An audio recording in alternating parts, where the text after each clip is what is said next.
ในข้อใดสำคัญที่สุดความงามในข้อใดสำคัญที่สุดกอไก่งามมารยาทขอไข่งามผิวพรรณคอควายงามหน้าตางองูงามจิตใจคำถามง่าย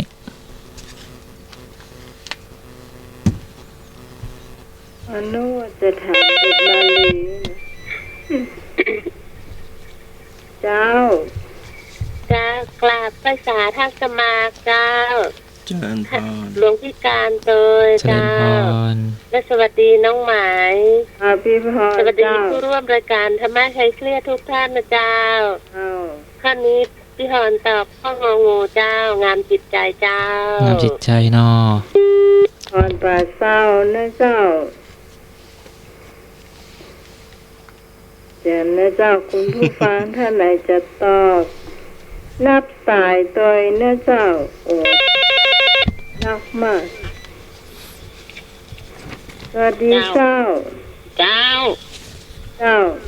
เจ้าไว้สาท่าจารย์ไว้สาทักสมัครตักคำเต็มต้นเรื่องไข่ก็หลวงพี่การท่านการไว้สาตัวเจ้าเจริญพรครับเจ้าสวัสดีน้องหมายคุยเด้อเจ้าแม่ข้ององูเด้องามจิตใจนอเจ้าครับเจริญพรคุณผู้ฟังท่านไหนจะตอบตัวเชิญนะเจ้าสายที่3สวัสดีเจ้าน้องไม้แดงฮัลโหลวันนี้มาเจ้าได้ที่1การนมัสการท่านอาจารย์ท่านธรรมะท่านอย่างก็น้องไม้ท่านการนี่กะการเจ้าสงกรานต์ท่านปีใหม่เจ้า น้องใหม่เด้อเจ้าทำมาขายเกียรติคุกคนเด้อเจ้าต้นไผ่ก็ตะเกียบน้องพรพี่พรนี่จ้ะรักน้องพรนะคะเจ้าช่วยน้องพรเด้อข้ององูเด้อน้องไหมเ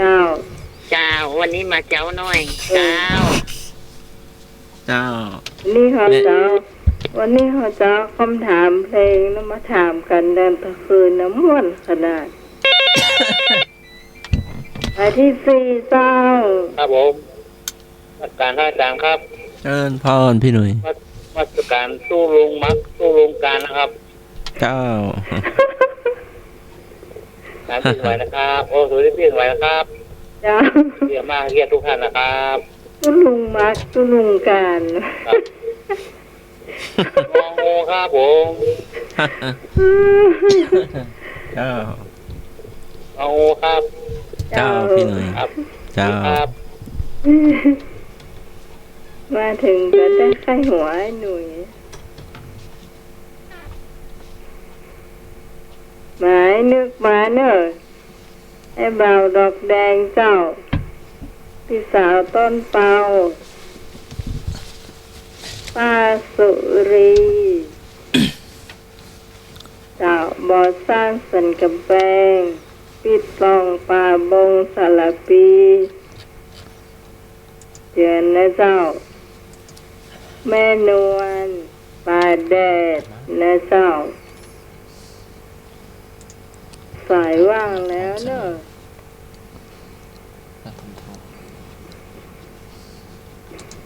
น้องต้นฝ้าย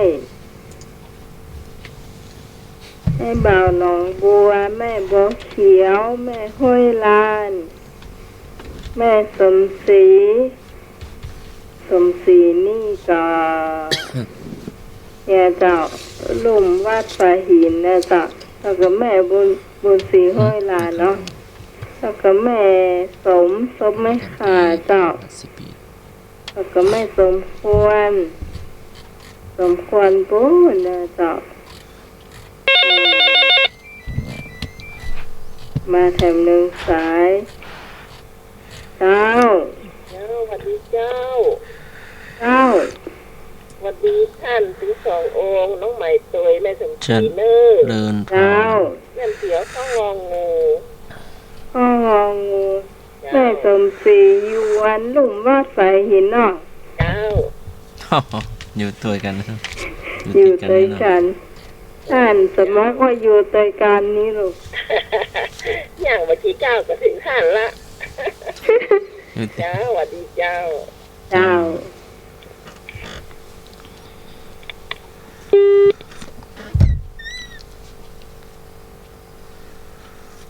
มีเถียมก็ไม่สมควรอยู่แถวลานปูบาเนี่ยเจ้า ถามแล้ว โทรเข้ามาได้เนอะ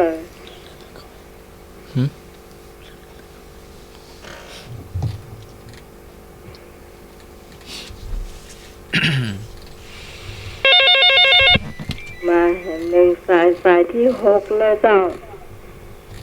เจ้า ไม่ได้ที่ไก่ไม่ได้จะมาลงที่กลางแล้วสวัสดีน้องใหม่เจ้า เจ้า ก็ดีต่อก็งงเจ้า ป้าสุรีบ่อสร้าง ป้าสุรี บ่อสร้างสันกับแปลงเจ้า บ่อสร้างข้ององูเนาะ เจ้า เจ้า เจ้าป้า ป้าสุรีประจวนคนอื่นมาฟังพ่องเนาะวันนี้ตัวแทนดอยสเก็ตหายไปไหนหมดเนี่ย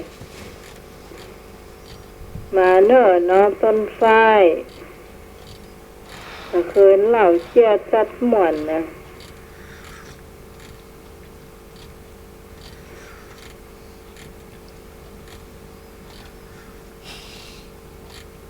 เอาละได้เวลาเฉลยเจ้า ทวนแล้วก็จะ เฉลยเด้อความงามในข้อใดสำคัญที่สุดกอไก่งามมารยาทขอไข่งามผิวพรรณคอควายงามหน้าตางองูงามจิตใจคำตอบที่ถูกต้องคือข้ององูนะครับ งามจิตใจ เจ้า ทุกคนตอบมาถูกหมด ถูกหมดเลย ข้อต่อไป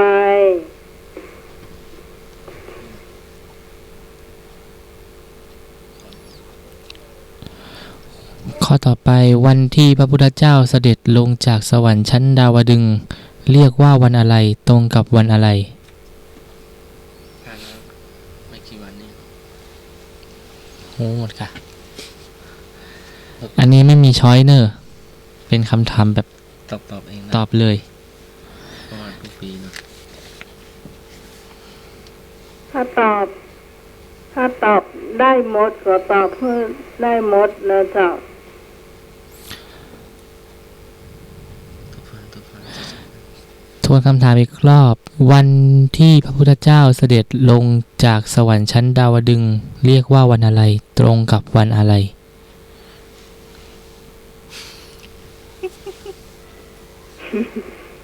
ได้อยู่มั้ง ให้หวยอ่ะ ก็มันผ่านมา พี่พรตอบเลย052010462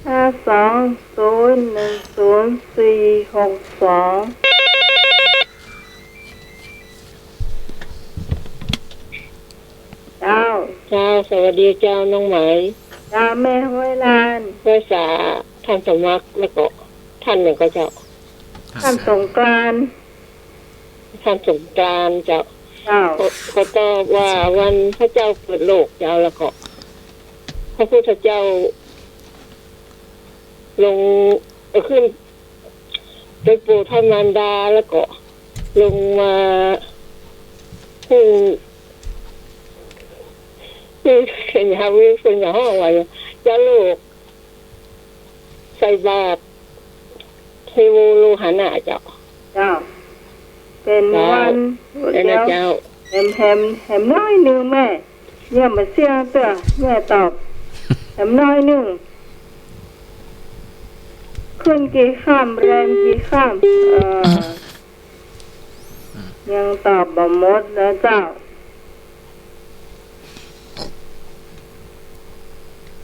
เจ้าตอบหมดก็ได้ มาแล้วเจ้า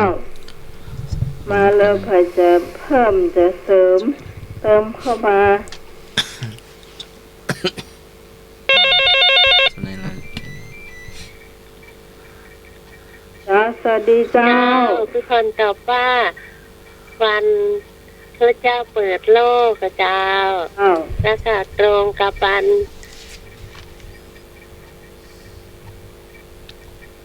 วันอะไร วันที่พระพุทธเจ้าเสด็จลงจากสวรรค์ชั้นดาวดึงส์เจ้าที่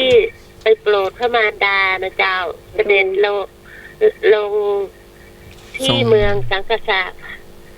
เจ้าแล้วก็อันเสด็จลงแล้ว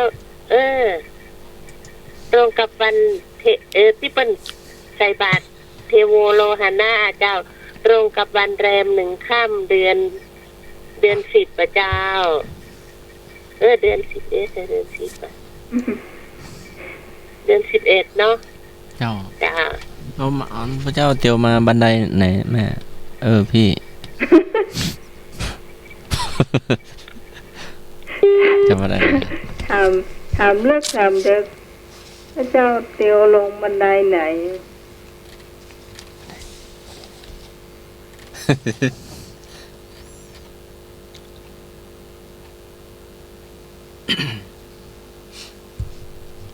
มาคุณผู้ฟังท่านไหนจะตอบต่อไป จะคิดพี่พรนะ พี่พรปลาเศร้า ก่อนพี่พรนี่แม่อย่างนะ แม่บุญศรีห้วยลานแม่บุญศรีก็ตอบถูกนะเจ้าแต่ว่าไม่ได้ตอบหมดคือวันแรม1 ค่ำนะเจ้าวันพระเจ้าเปิดโลกวันเทโวโลหะนาก็ถูกแล้วแรม1 ค่ำนะเจ้า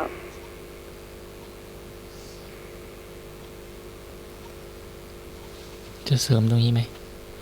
บันไดก็อยู่ตั้งกลางกันมันมี2ได้หรอลงบันไดตั้งกลา เจ ง ริญพรพี่หนุ่ย พี่พี่วะ พี่หนุ่ยครับ วันพระพุทธเจ้าลงมา มันมี3 บันได บันไดทอง บันไดเงิน บันไดอะไรลงมาสู่โลกแล้วก็เป็นวันที่สำคัญนะครับ วันสักบาทเอโวอ่ะ เจ้า ครับค่ำแรมเดือน 11 ค่ำ ตะวันนี้เนาะได้ตักบาตรจะเนาะ ครับกลับบ้านเลยครับ ครับครับถูกนะครับ เจ้าได้ ครับ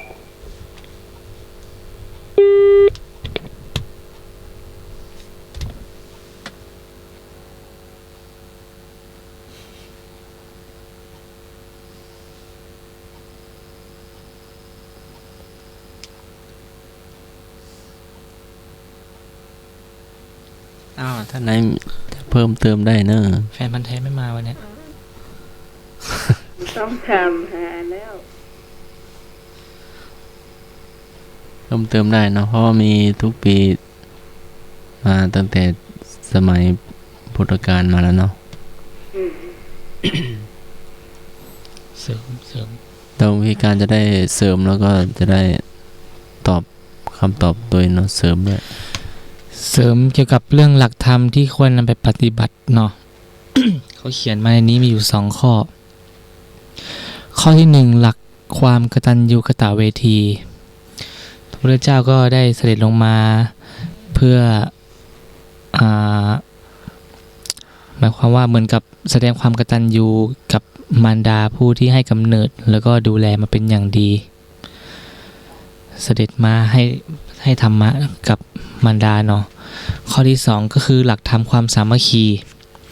สำหรับพุทธศาสนิกชนทุกท่านสำหรับการมาร่วมการตักบาตรเนี่ยมารวมกันเป็นหนึ่งเดียวเนี่ยเพื่อสละสิ่งของเนี่ยทำให้ พระพุทธศาสนาเนี่ยเป็นการบำรุงพระพุทธศาสนาของเรา แล้วก็แสดงถึงความสามัคคีร่วมกันระหว่างชาวบ้านกับวัด ก็เป็น2หลักใหญ่ๆที่เขาเขียนไว้โยมพิสมัยมีอะไรเพิ่มเติมไหมครับเกี่ยวกับหลักธรรมในวันนี้ ก็ที่บินทบาท ที่มหาวิทยาลัยเชียงใหม่ก็มากันนักนะ คอแทบเคล็ด ประมาณสักเป็น 2,000มันมั้ง จ้า เยอะไป2,000 ก็ติดกันหมดเนาะแถวหน้าแถว2แถว3ก็มี นี่ปีนี้เพิ่นมีบาทเอาวางเอาไว้ก่อน มี มี รถ ขบวนรถมีรถ มี ไม่ใช่ รถ ไม่ ดับ ใช่หมายถึงว่าบาทที่เพิ่นเอาสายสิญจน์แหวดแล้วเอาสตางค์ไปจง มีบนรถ มีในรถนะแต่รถเตียวไปได้อะพามันพระเทโวโลหณะไม่รู้นะไม่เห็นคนขับนะแต่เห็นมีแต่พระเจ้าแล้วก็มีบาทมีดอกไม้มีพระองค์อุ้มบาทไปอ่ะ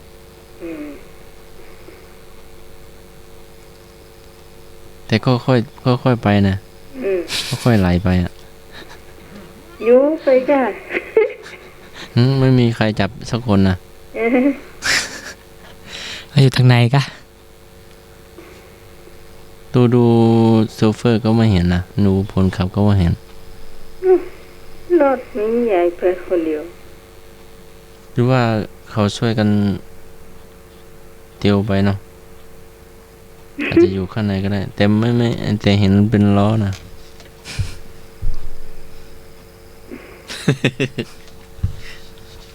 เสียงก็ไม่มีสักอย่างนะมันเงียบเลยอ่ะ อยู่บ้านก็มีคนดึงตั้งหน้า เสียงยี่ห้อรถนั้นนี่ก็ไม่ได้ยินนะเจ้าศาสตรานักศึกษาครูบาอาจารย์เนาะอดีตอธิการเนาะท่านอธิการอดีตอธิการพงศักดิ์อังกฤษเนาะมาเป็นประธาน แล้วก็ฝ่ายสงฆ์ก็หลวงพ่อ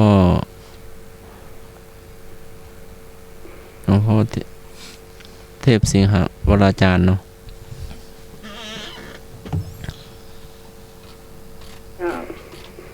เพราะมันเป็นประธาน ต่อไปเลยจ้ะ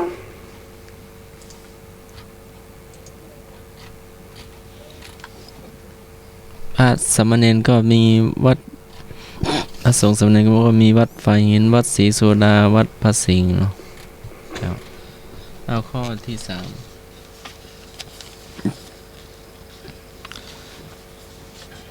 สิ่งที่มีค่าที่สุดของทุกชีวิตคืออะไร สิ่งที่มีค่าที่สุดของชีวิตคืออะไร คือกอไก่อาหาร ขอไข่บุญ คอควายทรัพย์สมบัติ งองูชีวิต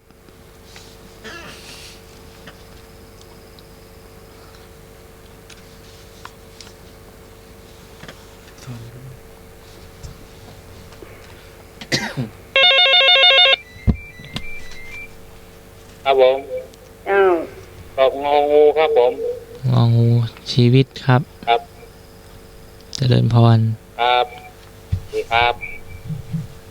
หนุ่ยตอบไปแล้วงองู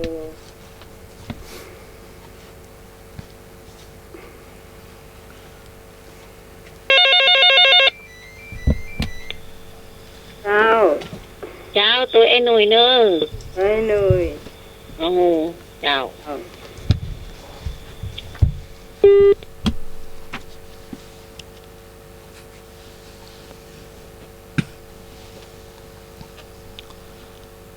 ตอบมาได้เลยนะเจ้า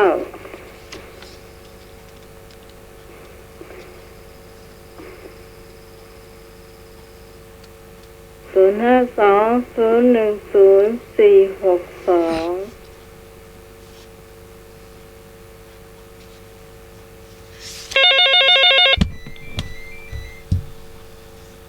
เจ้า ฮัลโหล เจอ ก็งงว่าจะได้ เจอแต่เด็กเจอ ชีวิต เนาะ เจอ อาสิลี ป้าสุรีเจ้า บ่อสร้างสันกำแพง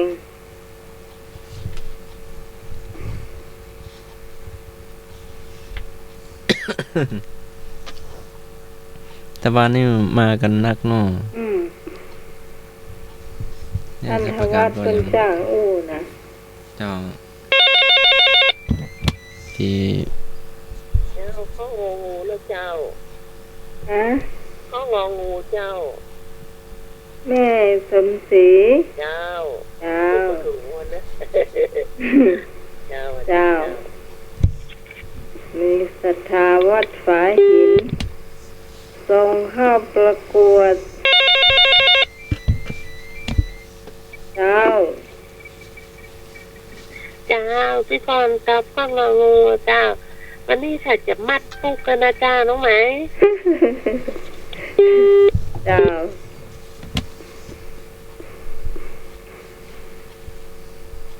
ถ้าเรามีชีวิตเราก็ทำอย่างมาได้เลยเนาะ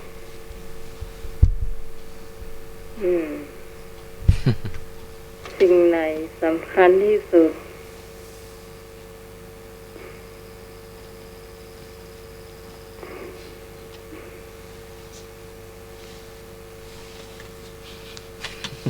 แต่ว่าคำถามท่านทวัฒน์นี่มีการซับขาหลอกกันด้วยนะตัวก่อนขนาด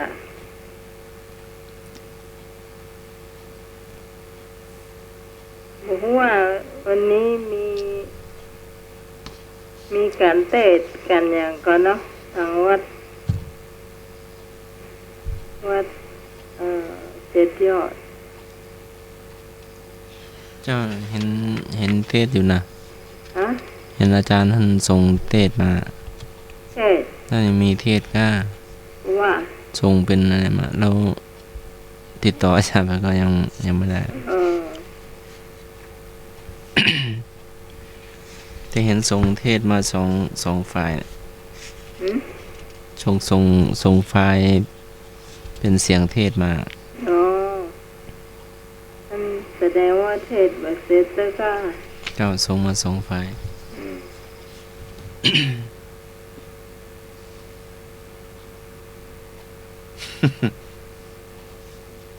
เราเฉลยเราจะได้วิจารณ์ต่อ เฉลยเลยเนาะ เจ้า สิ่งที่มีค่าที่สุดของทุกชีวิตคือชีวิตนะครับ คือชีวิต วันนี้ไอ้หน่วยนำได้ดีเฮ้ยนำได้ถูกต้อง ต่อไปวิชาเบญจศีลเบญจธรรม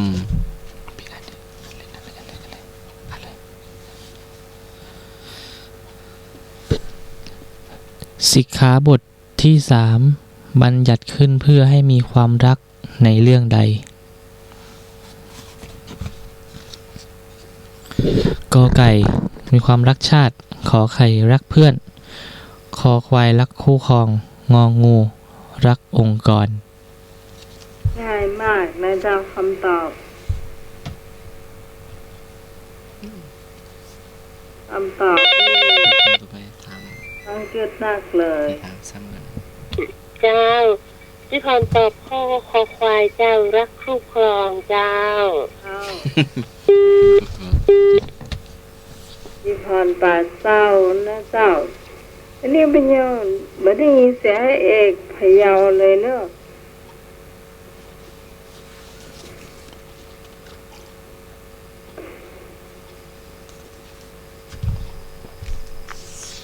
โอ้คำมาได้ใน9052010462นะเจ้า แต่เบอร์หน้าไหมได้อยู่เนาะถ้าได้ก็บอก จะได้มี2 สาย 2 ที่ มันแฮปปี้เดียวดีละ จ้ะแต่ว่านี่ก็สายเดียวนี้เนาะ เจ้า เครื่องเดียวนี้เนาะ โทรมาได้เลย เจ้า ครับผมครับออกไปก็โง่ครับ กอไก่นี่ นุ่มฟังคำถามกะ กอไก่รักชาติ ครับผม ครับผมรัก ชาติไทยเนาะ ครับ รักประเทศรักแผ่นดินเนาะเจ้า ว่าไทยเอาไว้รายการไทยเอาเลยครับ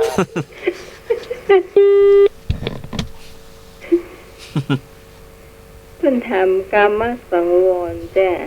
ฮะเนี่ยเพิ่นถามคำถามว่าอย่าง อันโยมหนุ่ยเป็น เลขาเป็นเลขาโยมไม่สมัย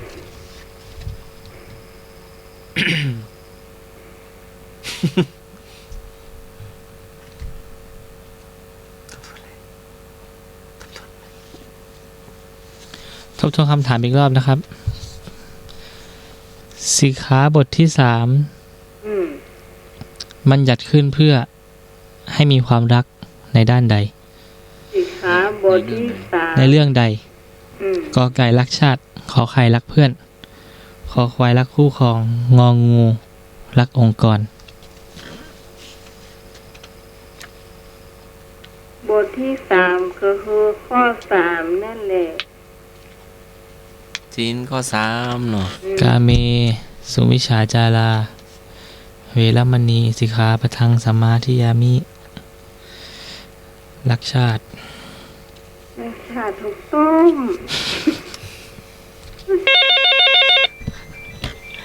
เจริญพร เจ้าเอาข้อคอควายเจ้า พี่บุญข้อคอ เจ้า รักประเทศไทยเนาะ ฮะ แม่นบอก ผู้ใส่เมื่อไหร่คอง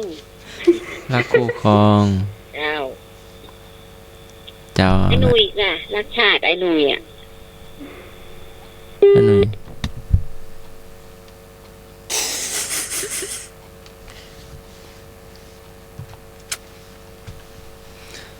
โทรมาได้เลย052010462เจริญพร เจริญพร เราก็คอควายเจ้า ฝ่ายปลาปลาลี เจ้า ปาลีข้อ ฟาง ข้อคอปาลีรักคู่ครองเนาะ แล้วแฟนพันธ์แท้เหนื่อยอยู่วันเนี้ยมาละ มายัง ไม่ต้องถามถึงเมื่อคืนร่วมงานค่ะ คิดถึงอ่ะคิดถึงอยู่แต่ว่าจะมานี่อยู่ก็วันกฐินวัดฝหินมาอยู่ อยาก เสีย เจ ง อ ตอน เสียงครับแต่ เจ้า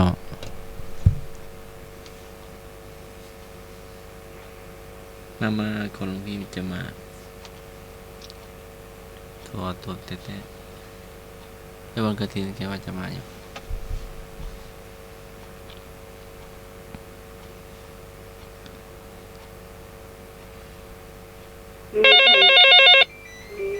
ก็โทรเข้ามาได้เลย เจริญพร เสียงค่อยเจริญพร นมัสการท่านสมัครนมัสการท่านการแล้วก็สวัสดีนุ่มนะครับ เจริญพร บ่าวไอ้บ่าวดอกแดง วันนี้เป็นท่านสมาร์ทโฟนนะครับ แต่ว่าอยู่ต่างจังหวัดเลยครับ จ้ะ ครับ อ๋อจังหวัดไหนพี่ ภูเก็ตครับ โอ้ โอ้โห ไอ้ภูเก็ตคุณ แต่คืนก็ฟังเหมือนกันครับแต่ไม่ได้โทรครับ ซองในฮังเฟสอ่ะเนาะ อืม โอ้ ก็ เฟส ก็ ได้ ไว้นะครับ ชัดเจนก็เจ้า อย่างครับ ชัดเจนก็ ชัดเจนดีครับ อืมนี่เป็น อันเนี้ยเป็นห้องว่าแฟนพันธ์แท้จ้ะ ดีตามได้ ไปอยู่ตรงนั้นก็โทรมาเนาะ โอ้โมท เดิน นา ทางโดยไทยเนอะไอ้บ่าวตังดอกแดงเจ้าเมื่อคืนกูฟังว่ะถ้าแต่คืนฟังนั่นก็จะไข้หัวปานใดวะ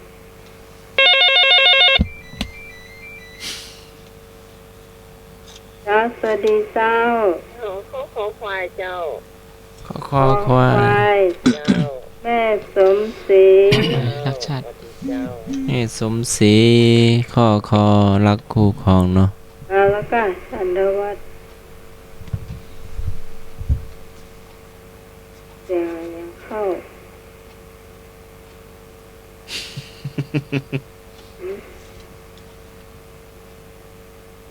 โบราณเนาะ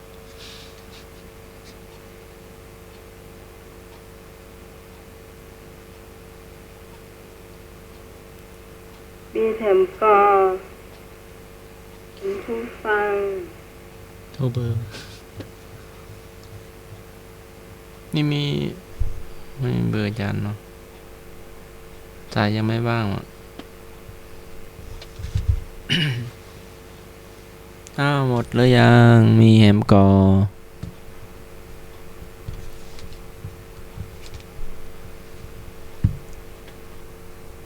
มีแฮมกอ0520100462เขาจะได้เฉลยเนาะ เจริญพร เจ้าข้อคอควายนะเจ้า ข้อคอควาย นี่จาก แม่บุกเกี่ยวเจ้า อ๋อแม่บัวเขียวมาแล้ว เจ้าอดีตเจ้า เจ้า โอ้มาแล้ว ตัว แม่ แทนจากดอยสะเก็ดเจ้าตะกี้ยายเป่าดอกแดงมีบ้านแต่เพิ่นอยู่ดอยสะเก็ดนะเจ้า เจ้าแม่โมเขียว จะไปเอาภูเก็ตปุ่น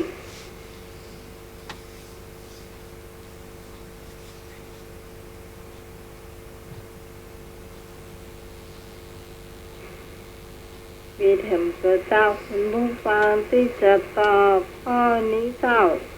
เขียนโทรเข้ามาได้เลยเจ้า ดีเจ้า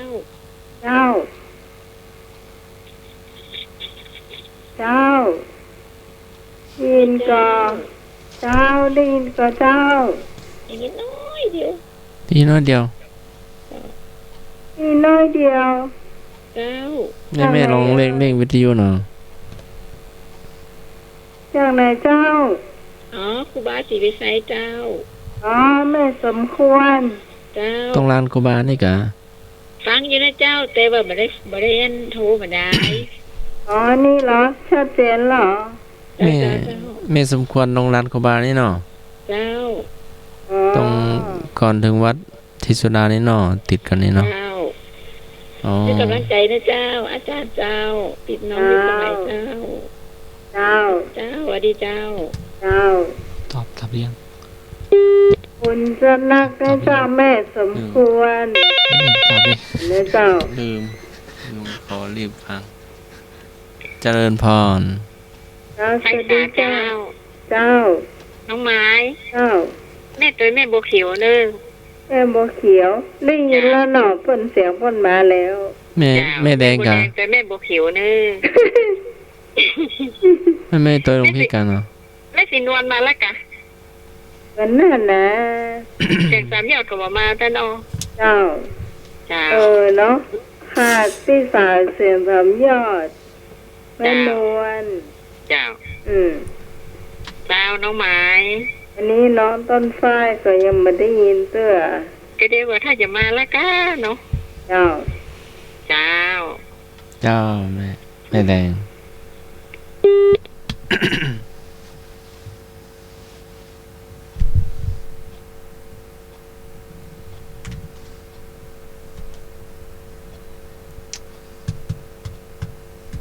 ลดหรือยัง มีเข็มกอ ได้เฉลย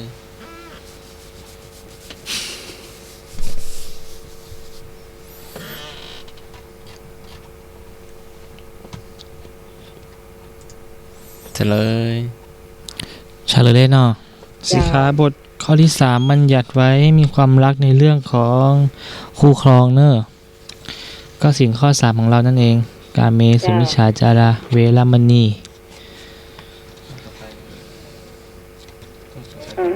ต่อไป ช่วงต่อไปก็เป็นช่วงกรรมบอกเก่า เดี๋ยว เดี๋ยวก่อนมี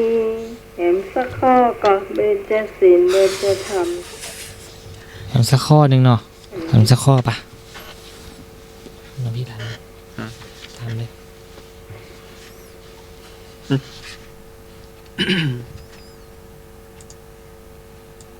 ถามว่า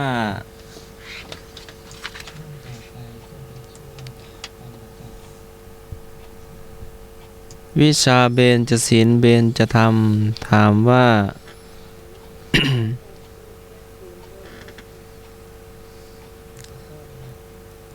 ศีลตามรูปแบบศัพท์ว่าปกติ หมายถึงปกติอะไร ศีลแปลตามรูปศัพท์ว่าปกติหมายถึงปกติอะไรกกายกับใจ ขอวาจากับใจคอกายกับวาจางอกายวาจาใจ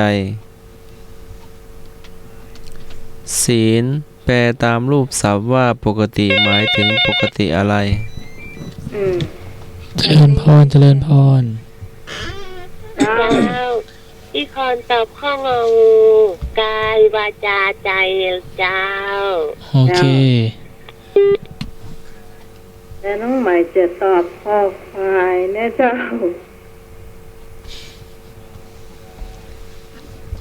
เอาเฉพาะกายแล้วก็วาจา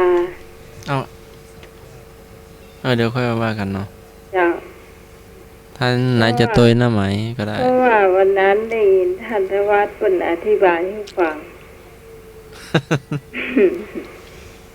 เอา เติม ผู้ นะ ภาคลักจำเหรอ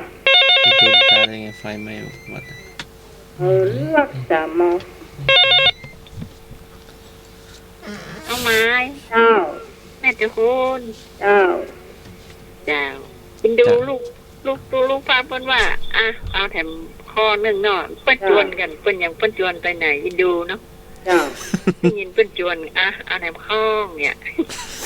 ยินดูเจ้าน้องไม้ เจ้า จ้าแม่แดง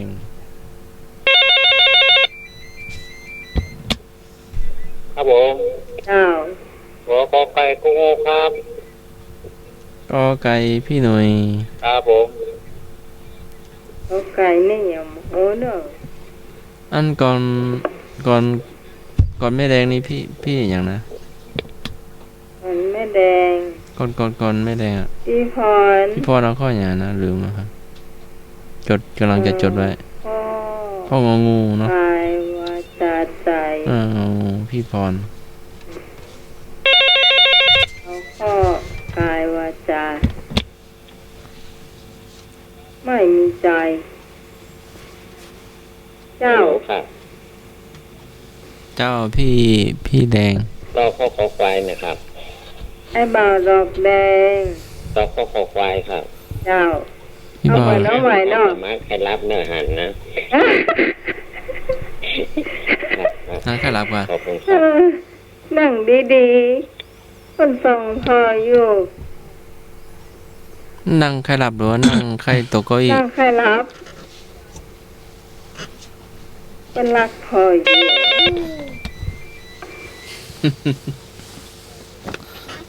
เจ้า เจ้าตัวน้องใหม่เนอะ ได้บุญ ไม่บุญตัวหน้าไม้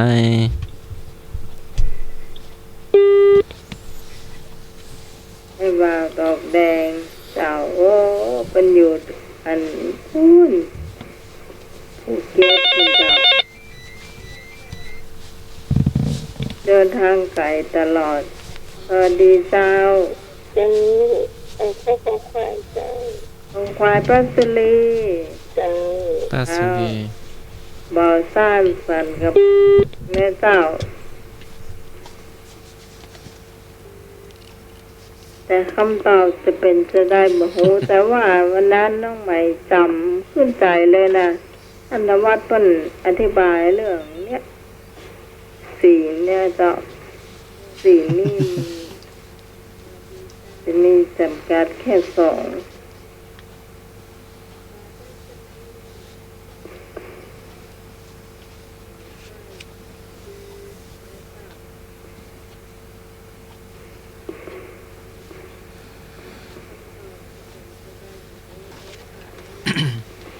052010462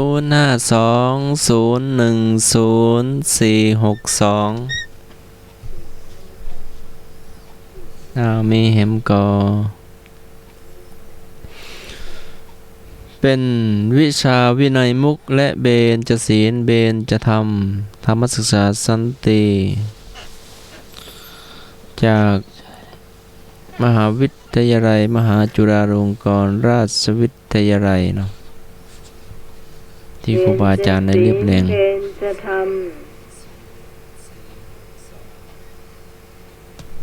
ก็มีการเสนอ ำมีเทมก็คุณผู้ฟังที่จะตอบข้อนี้เจอนะจ๊ะวันนี้ให้นึกหายสัก ให้นึกให้นึกหายแซ่บ ศีลแปลตามรูปศัพท์ว่าปกติ หมายความว่ากายกับวาจานะครับกายกับวาจายินดีกับผู้ที่ตอบถูกด้วยคอควายเด้อ เจ้านี่ครูพักรักจำมันได้ผลนะเจ้า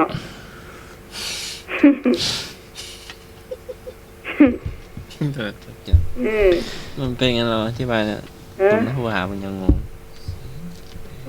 ก่อนนั้นได้ยินท่านทวัดเพิ่นอธิบายเรื่องศีลน่ะถ้าคนที่ตอบว่ากายวาจาใจเนี่ยมันบ่ถูกต้องเพิ่นบอกมันจะมีเฉพาะกายกับวาจาเท่านั้นน่ะ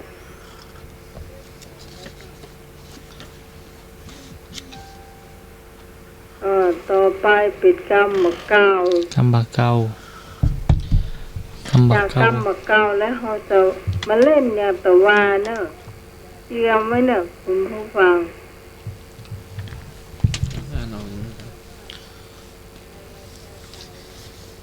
ใกล้สิ้นแล้วนะ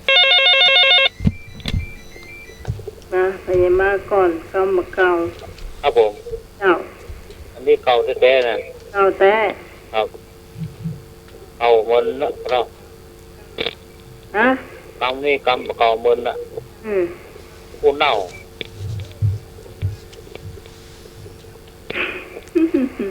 อันยัง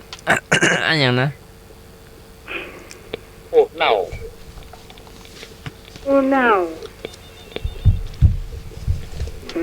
ปลาเน่า ไม่ใช่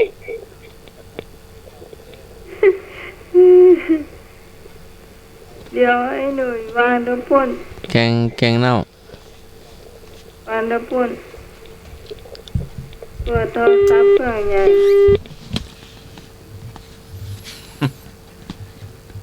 ก็อาจจะเปิดโอกาสให้คนอื่นเข้ามา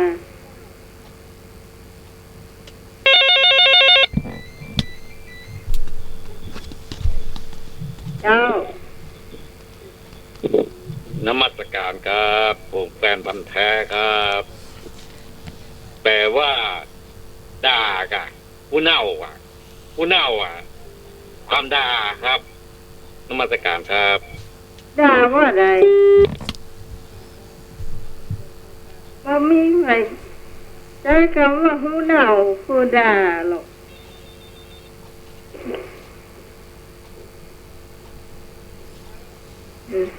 เดี๋ยวไอ้เลยโอ้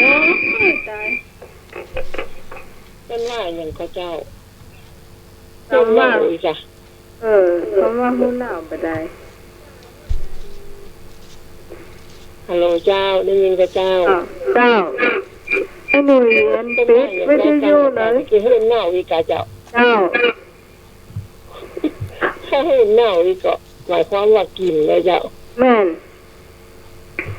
มันไม่ใช่เหมือนไอ้คนตะกี้ว่า เน่า เจ้า เจ้าคำว่าเก่าแม่รู้เรื่องอันนี้นะเจ้า ว่า ก็ว่าหากินอ่ะ เข้าป่าเข้าดอยอะเจ้าไปตังบกยกลกมาได้สว่าหากินแล้วเจ้าแล้วก็อันไปตังน้ำประจำก็หีบเจ้าไปตัง ไป บก ไปตังบก บ่ฮุกก็วิ่งก็ได้เจ้าแล้วถ้าไผอันนี้ได้ก็ ความ เฉล หมาย ยกรรมเลยเจ้า ความหมายแปลยากมากเนาะ ว่าอะไรครับแปลว่าอะไรครับ ยังไม่ค่อยเข้าใจเลย ว่าไปทางบก แปลว่าอะไรครับผม ไปตังบกยังก็บ่ฮู้บ่เข้าใจอ่ะ จะแม่โทรมาบอกไหมเนาะจำแต่ได้ว่าไปทางบกนั่นน่ะเอากับบกเปิดตัวอีกก็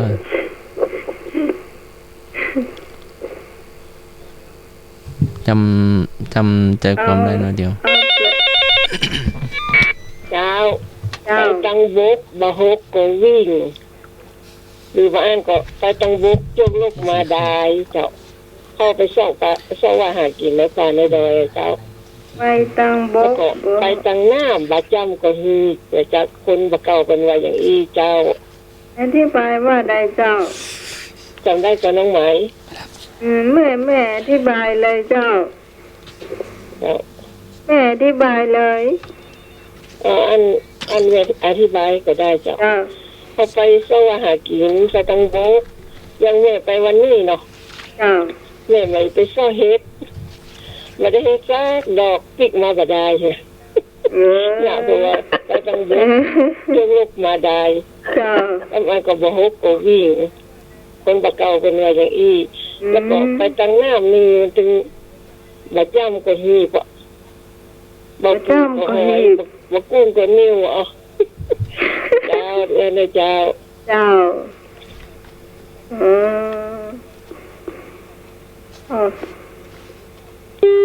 ก็ดึกเนี่ย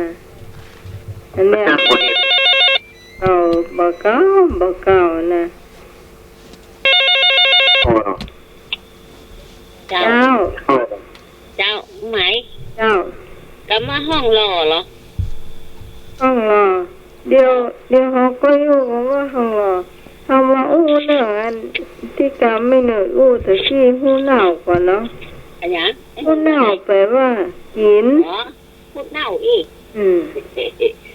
ก็มันกินนั่นเข้าไปลูก กินก็คือ กินหมูจะพออ่ะก็ด่าเข้ากะเน่าแต่หูเน่าว่า มันไม่ใช่กำดา อันนี้มันคือไม่ใช่กำดาเจ้า คนว่าคือกะ ไม่ใช่กำดาอย่างง่ายแฟนพันธุ์แท้เปิ่นแปลให้ฟังว่ามันเป็นกำดา อันนี้ไม่ใช่เนี่ยเจ้า กิน นี่ขอคัดค้านเลยว่าคนบะเก่าเนี่ยโอ้แมลงนี่จะเอาอย่างมาหูเน่า เน่าแต่มันเป็นกรรมโอ้เปิ้น มันเป็นกรรมมูกับคนโบราณน่ะ ยังมันนูดเน่าหักเลือดอีหนอ อันนั้นนี่ซ้ำบ่ค่อยสุภาพเนาะนั่นแหละทำเจ้าบ้านพูดถึงเจ้าบ้านขนาดเลย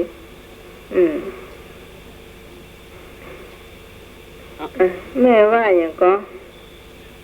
ของแม่ห้องรอ ห้องรอ เจ้า ห้องรอก็คือฝนที่ตกลงมาเป็นห้องรอฝนตกตามใจคาน่ะเนาะฝนตกลงห้องรอ แล้วเปิ้นคุดน่ะเปิ้นคุดเป็นห้องไปเนาะกูบ้านซึ่งมีเนาะถ้าเปิ้นมาใส่ลังลินนะเจ้า มีกะถ้าฝนตกนักๆก็จะเป็นห้องรอ เจ้ามันก็เป็นห้องรอเนาะเดี๋ยวมันก็มีแล้วก็หา เจ้า เนาะ ห้องรอนะ นะ ห้องรอนี่ได้แล้วนะ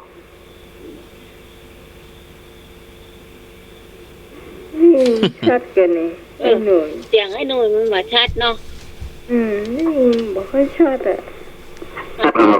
มันกลมๆอย่างนี้โอ้โห อันนึงลองว่าแล้ว ได้ยินก่อน ได้ยิน ได้ยินแต่มันบอกค่อยชัด เหมือนพี่หนุ่ย มันยังไงอ่ะ มันจะเสียงมันอย่างไรอ่ะ พี่หนุ่ยหามะนาวมากินเนาะ ถามว่าใดก็เกียไอ้หนุ่ยว่า เดี๋ยว หาน้ำร้อนก็ได้ หนูว่าไม่ ห้องเหลืองครับอย่างเดียวนะครับ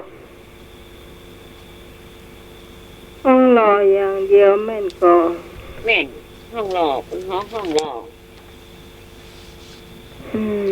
ที่เป็นคูดเป็นห้องเตียน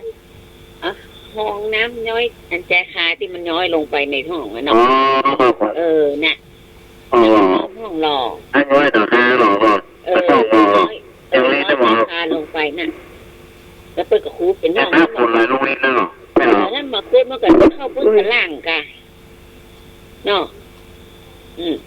นี่จะเบอร์แล้วก็จะไหลเข้าพื้นกันล่างนะมันหนักอ่ะเพื่อเลยคูดเป็นห้องเนี่ยไปลงไปทางหลังพวกอ่ะเนาะแล้ว อ๋อหลายห้องรอหรอ นั่นเป็นห้องรอ ครับ เจ้ามันถ้ามีลังลินแล้วก็มันต้องคูดแล้วเนาะ ครับ เอาไปใส่โอ่งไว้เนาะ อ๋อ เจ้า โอ้โหเสียงให้หนูชัดเรียง ก็ฟังหูเรื่อง นี่จะครับนี่ครับ เจ้าชัดเจ้า ใช่หรอ เจ้า นี่ผมเล่ไปกินมะนาว2 แกนนะ อันอย่างมะนาว2 แกนเนาะกินมะนาว2 แกนจะเสียงแบบนั้น ไม่ใช่ตะกี้ใช่อู้ใกล้โทรศัพท์เกินย้ำ ใช่หรอ ชัดเรียง มันก็ยังมีอยู่นะ มันมาชัดเหมือนแม่เนาะ แบบไม่ของไม่วนชัดอ่ะ น้องแม่ได้ยินชัดก่อน ก็แม่อยู่ใส่ตรงหรอใส่ตรงมาหาน้องไง อ๋อนั่นพ่อเครื่องใหม่ ไม่เหมือนผ่านมือถือ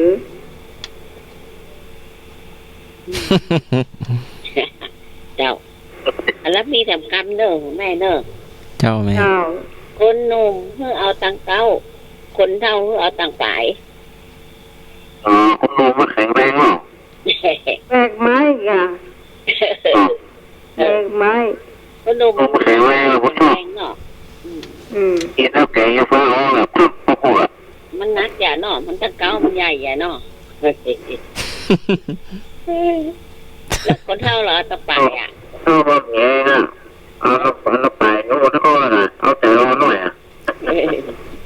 คนเท่ามันแห้งทอดถอยบนละเนาะคนเท่าเนาะ ครับ แต่ถ้าไปทาน ข้าเองละ แกงเยอะแทนอันนี้ก็ไม่ไหวเหมือนกันเนาะ เจ้า คุณลุงเล่น หัวใจจะสั่นเนอะเห็น คุณ ไหม ลุงน่าพูดถึงร้องสูง เจ้า เดี๋ยว เอาแม่มีสงการมีเนอร์เดี๋ยวคนเข้าเนาะ เดี๋ยว เจ้า ให้หนูใจทำเรื่องน้อยมีไหน มีอะไร เดี๋ยวน้องจะลง ฮัลโหล ฮัลโหลเจริญพร ข้อนะเจ้าเขาว่าข้อแล้วก็เรียกปล่อยคนอื่นเนาะหันจ้างขี้จะไปขี้ตัวจ้างเจ้า เห็น จ้างที่จะไปขี้ตัวจ้าง เป็นคนรวยยังเขามีคนตอดกระถิ่นนี่เนาะ เจ้า เป็นหอมปันเขาก็หอมหมดเลยไอ้เจ้าหันจ้างขี้บัดดีขี้ตัวจ้างไอ้เจ้า เจ้า เจ้าเจ้า เจ้าฟังรับฟังนอนเต้นเนอะช่วงต่อไปนี่ม่วนกันแล้วกัน ถามนักได้ปัญญา นั่งพอหน้าได้กะก้นด้านเอาอย่างอ้อ แปลว่าจะได้ถามนักได้ปัญญานั่งพอหน้าได้กะก้นด้านคนที่ถามไถ่ข้อสงสัยจนหายข้องใจย่อมจะได้รับแต่ปัญญาแต่คนที่ไม่กล้าถามหรือขี้อายไม่กล้าถามเอาแต่นั่งดูหน้าก็จะได้แต่ความไม่รู้กลับไป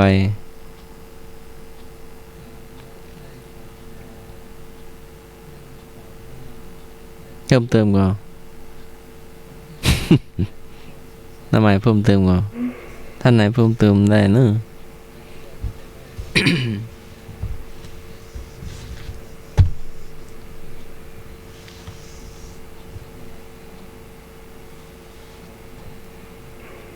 ท่านไหนมีอะไรอย่างมาปันกันเนาะ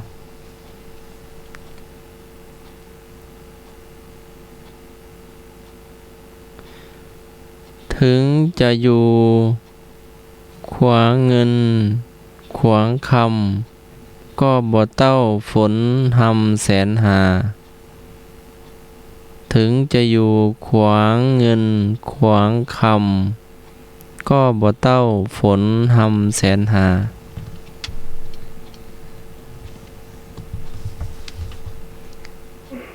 เป็นการอ่านล็อกถึงอยู่ในกรงทองก็ไม่เท่าฝนตกแสนหาเป็นคำเปรียบเทียบของความเป็นอิสระของสรรพสัตว์ทั้งหลายถึงแม้จะอยู่อย่างยากไร้ต้องตากแดด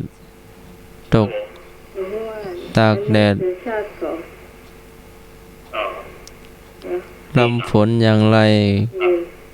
ก็ยังมีความสุขกว่าที่จะมาถูกกักขังในกรงทองแม้จะมีอาหารสมบูรณ์อย่างไรจิตใจก็ยังใฝ่หาอิสรภาพอยู่ทุกลมหายใจ เหนื่อยลองอู้หรอครับผม อันนี้น่าจะชัดกว่าตะกี้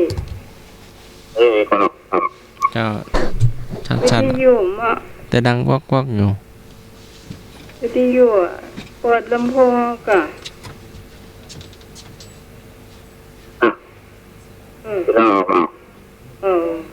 มาดังมา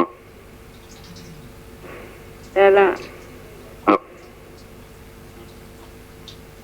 มากำมาเลยสร้างประกอบฮะสร้างประกอบงานประกอบ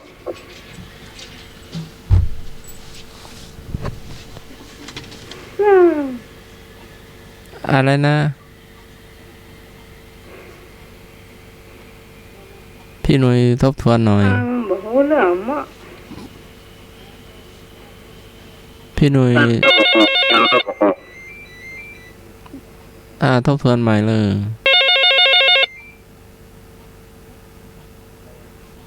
น้องไหมไอ้นุ้ยแปลว่าสั้นต่อบักกอกยาวต่อบักกอกที่เจ้าสั้นต่อบักกอกยาวต้องอู้ของคนเฮาเลยเจ้าสั้นเท่าบักกอกยาวเท่าบักกอกคนอู้แปลได้ว่ะไอ้หนุ่ยฮะคนอู้คน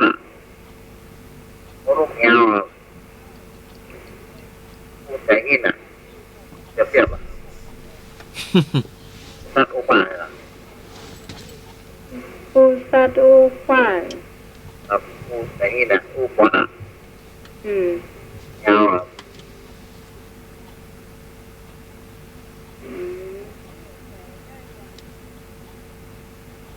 แปลว่าประมาณอู้ยาวอู้สั้นอู้ป่าเจ้าแม่แดงมาเนาะทำหมกเก่า เจ้ามาปั่น น้องหมาย เจ้า ส้มกับปอกเกลือ ส้มกับปอเขือ เจ้า นึกถึงส้มแล้วก็อยากจ้ะ ขยะก็ อืม ผูกเนาะผูกว่าตำมะขามใจน้ำปูบ่เอาไปตำด้วยกันเนาะ เจ้า คะแนนห้องแม่ลูกเต้ๆหนึ่งสาตีสามมาห้องอ่ะเกือบไม่ได้ขายข้าวแล้วแต่เจ้าอ่ะ มาตื่น นะแม่เกือบไม่ได้ขายข้าวแล้ว ดีโทรศัพท์ดังกิ้งๆไงห้องบ่ได้เนอะตื่นนะพวกน้องพวกเราบะขามนอกแล้วก็น้ำปูเนาะ เจ้า อันส้มกับปอเกลือเนาะ ส้มกับป ห อ มาย เขือ หมายถึงว่าคนมายอมเสียบเทียบกันน้องใหม่เด้อ อืม เข้าทำนองขิงก็ราคาก็แรงอย่า อ๋อ ไผ่ตึ้งมันยอมไผ่อ่ะ อ๋ออ๋อน่าแกพ่อเนาะอันเนาะ ส้มกับปอเกลือ เจ้า เอามากับกันเฮียกันแล้วเรื่องเนาะ เจ้ามีอันนั้นน้องใหม่เนอะ เจ้า ใส่น้อยก็อาย ใส่หลายก็เสี่ยง โอ้อันนี้เอาใส่ไม้กีบ เจ้าใส่ไม่กีบเนาะ เออ มีรางวัลตัวเนอะวันนี้นะรางวัลไม่กีบนะคือแม่โบเขียวแม่สีนวลและน้องงานนะน้องอย่างก็แข่งสามยอดตัวเนอะ สมยอดวันนี้อันมาหันมาเนอะ เจ้า อืม ใส่น้อยก็อาย ใส่หลายก็เสี่ยง เสียง สำหรับคนที่เป็นมีหน้ามีตายน้องใหม่เนาะ อ่า ทำกุศลอย่างก็แจกซองผ้าป่าอ่ะ อืม จะใส่น้อยเนอะก็อายเปิ่นน้อยกว่าคนอื่นเก่งว่าจะมาสมฐานะตัวเก่าอ่ะ เจ้า บริจาคไปนักก็เปลือง อืม เป็นภาระของเขาเอาเหมาะคืนมาเข้าคายมาออกจำเป็น เจ้า สำหรับคนที่มีหน้ามีตาในสังคมอ่ะ เจ้า ใส่น้อยก็มันดีใส่นักก็เปลืองเขาก็บ่มีเงินเนาะ เจ้า เอาตามที่เขาให้มาหาได้น้องใหม่ เอา เนาะ เปล่าตีเฮาทำมาหากินได้นะเนาะ เจ้า ว่าลำบากตัวเก่า มันถึงได้บุญเหมือนกันน้องใหม่เนาะ ได้บุญ เพียงแต่กำปากบ่ได้เพียงแต่เขากึดบ่ได้ก็ถึงได้บุญแล้วเนาะ เจ้า เจ้าน้องใหม่ก็คนอื่นถามน้องเนาะ เจ้า เจ้า เจ้าแม่แดง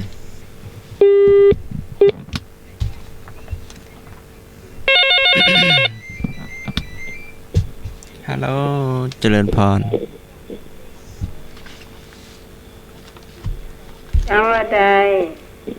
นมัสการครับผมแฟนพันธุ์แท้ครับส้มบะปอเกลือนี่ก็อันบะกอกเนี่ยกะที่ไอ้นั่นน่ะเอามากับอ่ะ โอ้ล้ำขนาดนะกับเกลือเนี่ยโอ้เหมาะขนาดเลยครับเนาะครับนมัสการครับ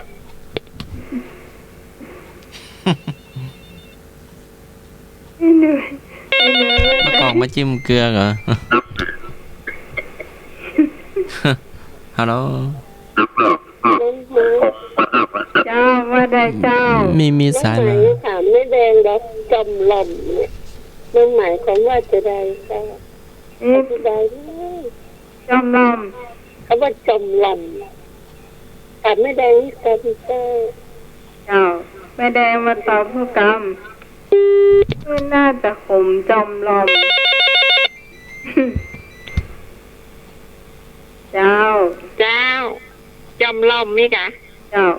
จำลอมล้ำมาให้ดีหมอกจำลอมก็ว่าจะตกน้ำระวังเนอะ ไปใกล้น้ำนะจะตกลงห้านเดี๋ยวจะจำลอมลงห้านนายอ่ะแม่นก็หา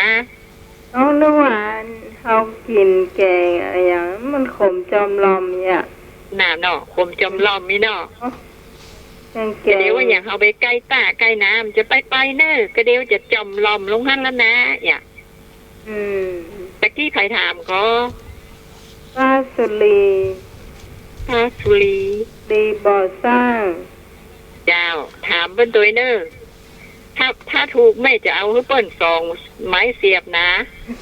เปิ้นก็หอมน้ำมาแล้วนะ เจ้าแม่ก็ห้อมแถมกะแม่จะเอาให้เปิ้นถ้าบ่ถูกแม่เอาคืนมาอันเดียวว่าให้เปิ้นเนี่ยอัน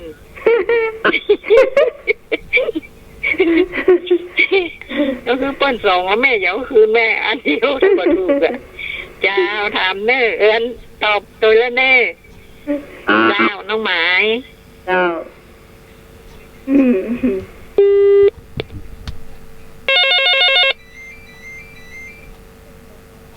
เจ้า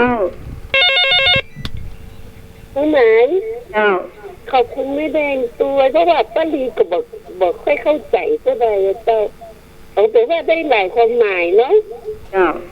จ้าขอบคุณมากนะคะแม่แดง ในความหมายหนุ่ยว่าอะไรจอมลอมนี่ แล้วก็พวกเขาแกงเงี้ยแล้วพวกจับเลยครับ หืม แกงอย่างนั้นเนี่ยกินก็เอาเนี่ยโอ้จับปลอมนี้ครับ หนึ่งสายช่วยกันตอบเจ้า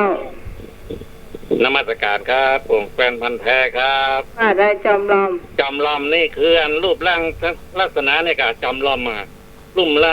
ลักษณะคนเฮาเนี่ยก็จำลอมมาครับนมัสการครับ ถ้าจับอะไรหรอ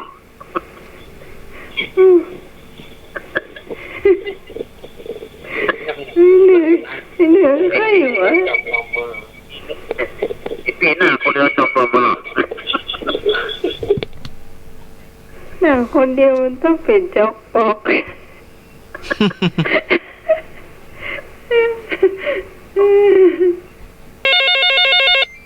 ได้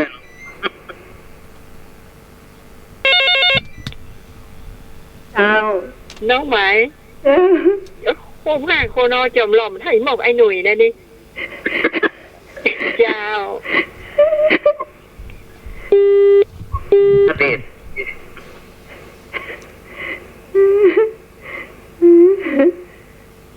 น่า จับปลอมเลย น่าให้หวยนี่มาหนึ่งสาย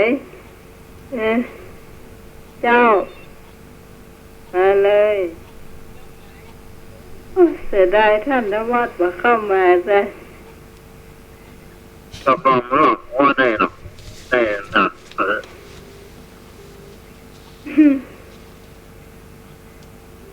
เจ้า แบบนั้นเราไม่ได้ให้เหมือนได้หรอกจับปลอมหรอก อืม จับปลอมแบบนั้นแล้วบอกจับปลอมเราได้อยู่อย่างหรอก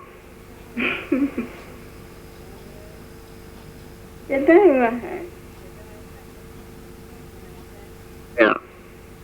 ไม่ได้ว่าบอกจับปลอมได้อยู่อย่าง เจ้า ครับ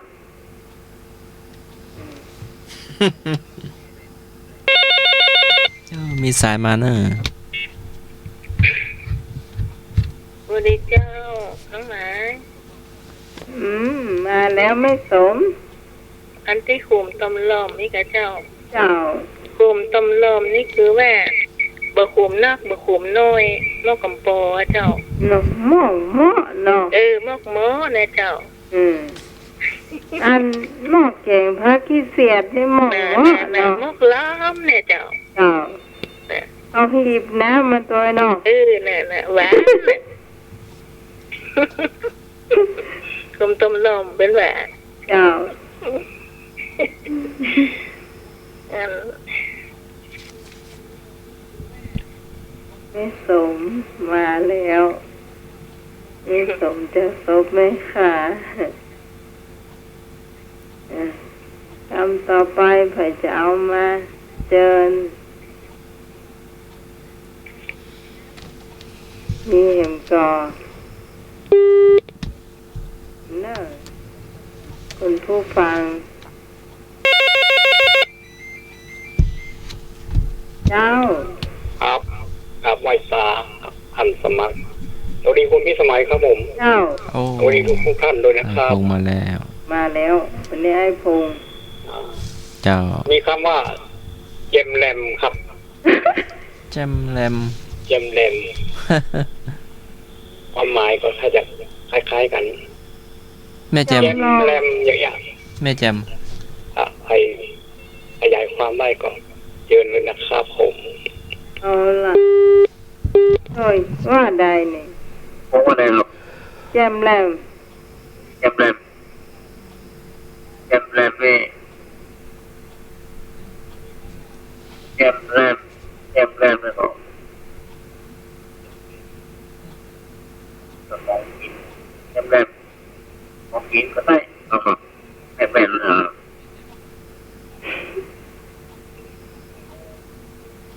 นี่ แกไม่รู้ว่าหรือว่าเป็นส่งหน้าลูกวัวแจมแรมนี่ เอจะแม่นก็หา หน้าลูกวัวจะเชื่อใหม่โยใหม่เอ้ยวันนี้แจมแรมนี่ ฮัลโหลมีสายมาเนอะ เจ้า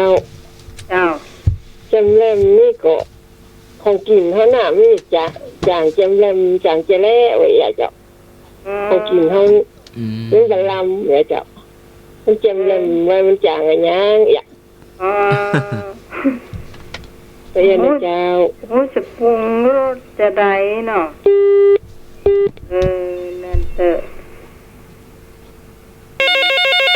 ช่วยกันดีขนาดเลยเจ้า ครับผม เจ้า ยังใจเลยครับ เจ้าเจ้า แจมแรมนี่มันหมายถึงคนนะครับ อืม คนที่มีชีวิตเนี่ยครับ เจ้าอธิบายกรรม อธิบายเนาะ เจ้า เจ้า คนเฮานี่ก็เวลาเปิ้นกินข้าวกินหยังก็วันลูกไหนมาแจมแรมเข้ามาแหมว่าอย่า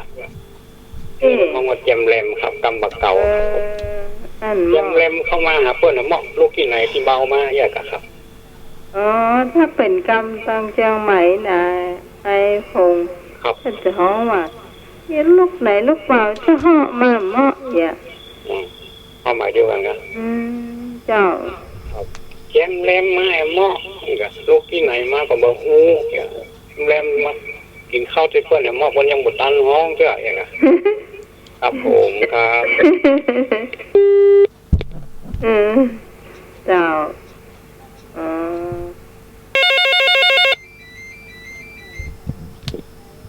เจ้า นมัสการครับวงแฟนพันธ์แท้ครับ จำ แจม แร แร ม ม มา นี่ ก ก็ เนาะ คือขอแจมด้วยคนนะกะ จำแรมมาก แจมด้วยคนนะกะเนาะครับนมัสการครับ จ้าไม่บุญ ไอ้ที่โทรมาบ่ติดบ่ล่ะ เจ้าบ่ฮู้นะก็บ่เห็นมีเสียงมาจะไม่ได้ตอบว่าแม่ เดี๋ยวไปโทรเนาะ เจ้า เจ้า เอาไหม เจ้า ตะกี้แม่อย่างก็ที่คือแม่แดงตอบอ่ะ ป้าสุรี ก็นะขอถามเพิ่นกับหมอจุ่มลุ่มอ่ะเพราะนั้นจุ่มลุ่มนี่หมายความว่าอย่างบอกคุณยายจะเนิ่มแม่สุรีเจ้า จุมลุมนี่ถามป้า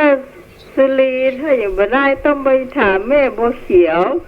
แม่บัวเขียวนี่ไหนมาหูไอ้โบแดงชุดซ่องหาเหมือนกันนะ บัวเขียวมาตอบเลยหรือว่า จุมลุม กับ เด้อ แม่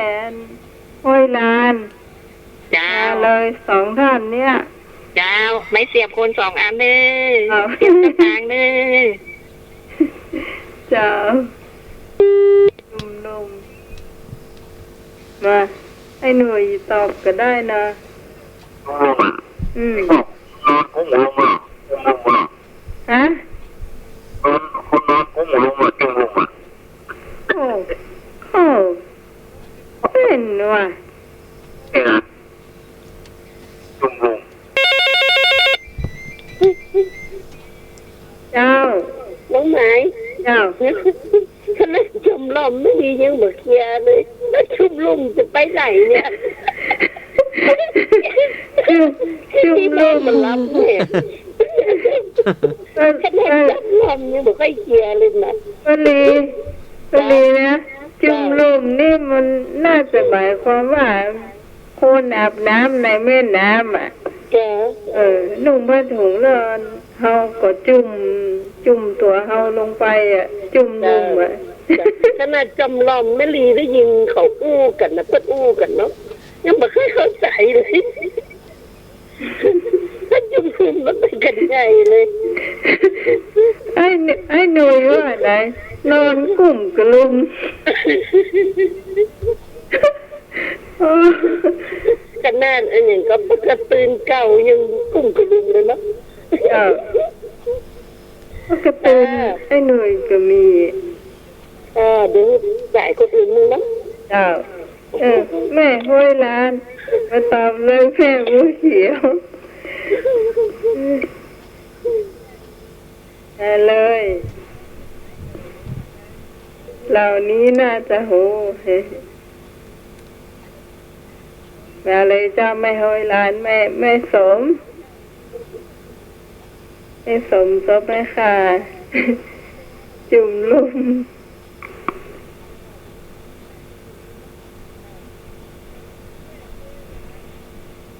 ถ้าย้ายหนุ่ยว่ากลุ่มกระลุมเนี่ยมันเติงไปเติงท่านสมัครกว่าหนึ่ง จุ่มลุงเลย ใช่ค่ะ เป็นจะได้ จุ่มลุงสุดประกาศ โดดน้ำกะ แม่นน่าจะเป็นแบบนั้น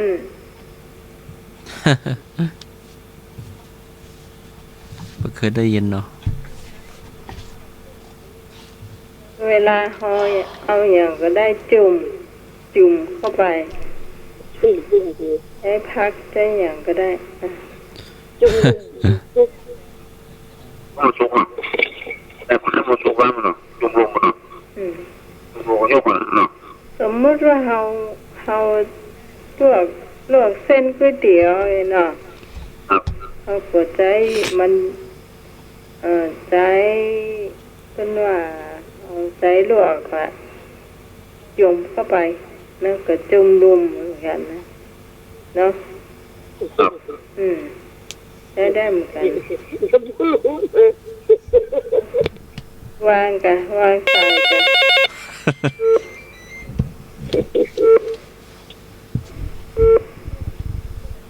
ฮัลโหล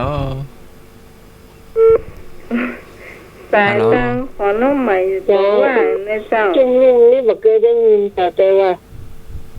จุ่มลุงนี่ได้ยินเจ้า ฮะ จุ่มลุงนี่หมายความว่าความหนาวเข้าอยู่ในผ้าห่มจุ่มลุงอย่าเจ้าจุ่มลุงนี่บอกเคยได้ยินเจ้ากำบักเก่าบอกเคยผ่านหู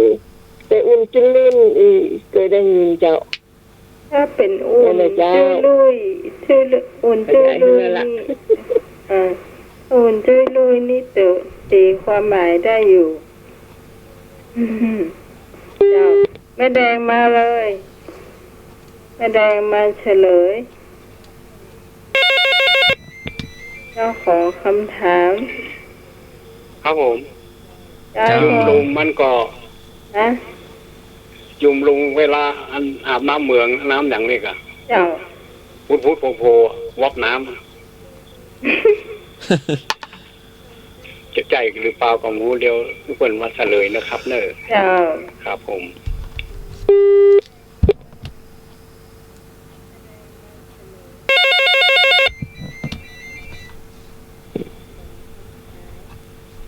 มา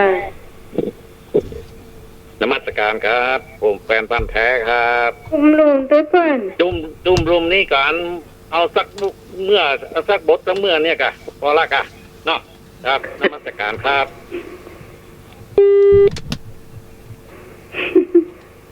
เวิร์ดเนาะ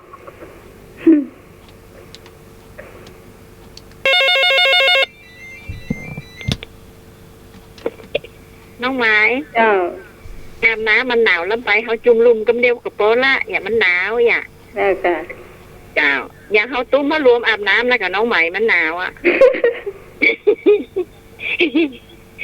ตุ้มมารวมอาบน้ำว่ะนั่นละน้องไหม เขามันหนาวแล้วไปเขาจุ่มลุมกำเดียวกับโปละอย่า นั่นแสดงว่าปกติความหมายได้ถูกอยู่ เจ้า โอ้โหเอลเมเนาะ ไอ้หนุ่ยว่ากุ้มกระลุมอ่ะ กุ้มกระลุมอันนั้นเอาปลาตวบลูกกุ้มกระลุมอ่ะ น่าจะไปตุ้มห่านห่มอาบน้ำเนอะเจ้า เจ้ามีกำมีแหมมาเดี๋ยวเราจะไปเล่าเชี่ยมา เจ้าน้องก็ว่าจะจีเจ้าพี่ก็ว่าจะเผา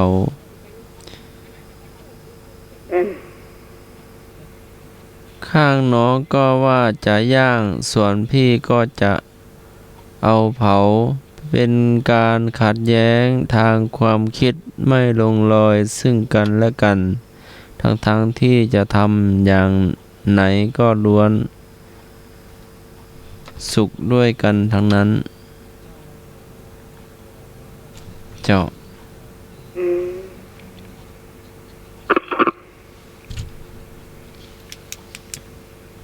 แล้วท่านการไปไหนแล้ว อาการเขาไปจำวัดเดี๋ยวพรุ่งนี้จะทำวัด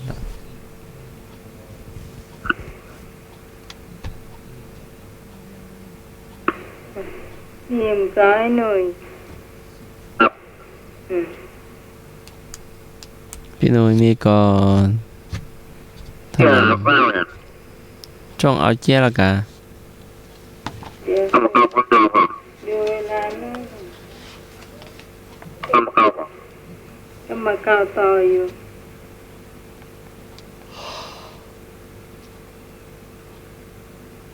ก็มาเก่าต่อ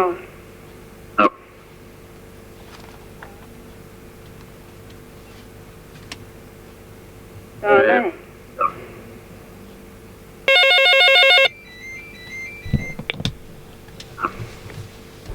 น้องไม้ ต่อ โตกะ แม่ แม่มีแหมกำเดียวเนอะหนีฝนไปเปิ่งห่มไม้ มีฝนไปเปิ่งห่มไม้ เจ้า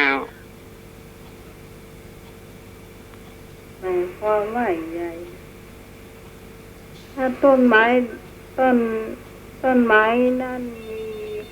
กิ่งก้านสาขาใหญ่ปอห้องก็คงเปิ่งได้อยู่ป่ะ เฉลยเลยบอ เจ้า เมื่อฝนตกน้องไม้เนาะเขาเข้าไปอยู่ในห่มหลบฝนเนาะ เจ้า ก็หมายความว่าพ่อแม่กับลูกเนี่ย เวลาโกรธหรือพ่อกับแม่ไม่ยอมง้ออย่างกะเมื่อถ้าเขาได้ลูกได้รับความเดือดร้อนเนี่ยก็มาขอพ่อแม่มาช่วยเหลือเหมือนกันน่ะมีฝนมาเปิ้งห่มไม้อ่ะคล้ายๆสุภาษิตหนูเปียกที่กองหลัวน้องไหม เจ้า โคตรกันตึงเหมือม้นพ่อแม่ลูกนี่นะมันตึงเหมือม้น เจ้า เจ้าน้องไม้ เจ้าเอาไปให้ไปเล่าเจี๊ยละอ่ะให้เล่าก่อนให้คนผู้ฟังอย่าไปรับไปนอนตั้งเนอะ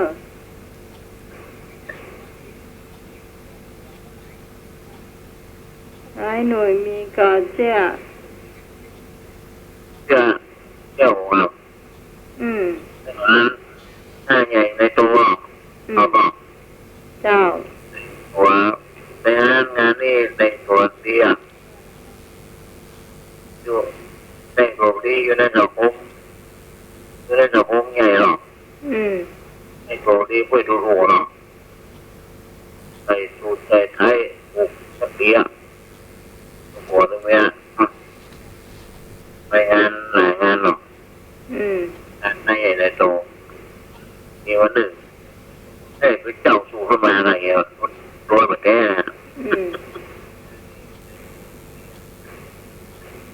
ได้ใจน่าสู้ก็แล้วไอ้พวกแย่ติดไปเจ้าบนมา เจ้าก็มาหรอกแม่นะมาอวดเปิ้นว่าตัวเก่านี่รวยเนาะ ก็แบบแก่เจ้าเสียมาอ่ะก็หลายวันไม่คือคนตัวโรงงานนะ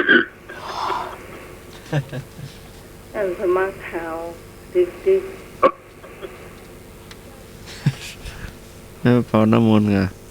ครับตกแล้วครับเรื่อง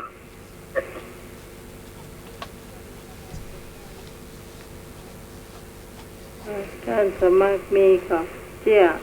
นี่เจ้ามี อืม ครับ แต่ว่าก็ไปเนาะไปมอบแบ่งอาหารบิณฑบาตเนาะแบ่งสรรปันส่วนให้หมู่บ้านไปเพิ่นก็ดีใจนะเพิ่นก็หาข้าวหาน้ำมาให้ก่อนจะมาก็เห็นเอาเป็นข้าวบนดอยก็เห็นเอามาให้เป็นเห็นมีฟักทองก็มีแล้วก็มารับอาหารบิณฑบาตใส่บาตรด้วย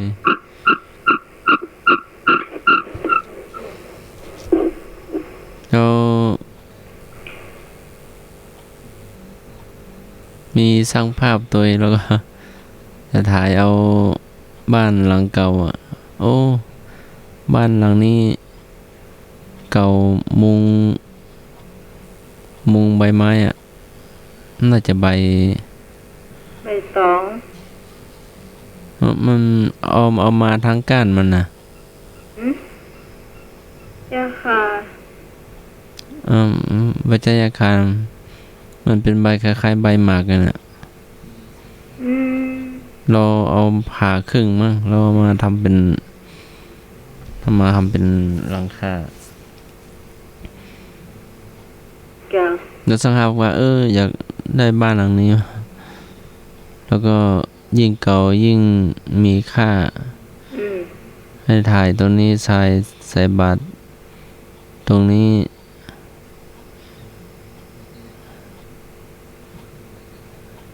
แล้วก็ขยับมาทางนี้เดี๋ยวจะถ่ายเอาติดรถว่ารถก็ไม่ได้ติดมาจะถ่ายเอาแบบ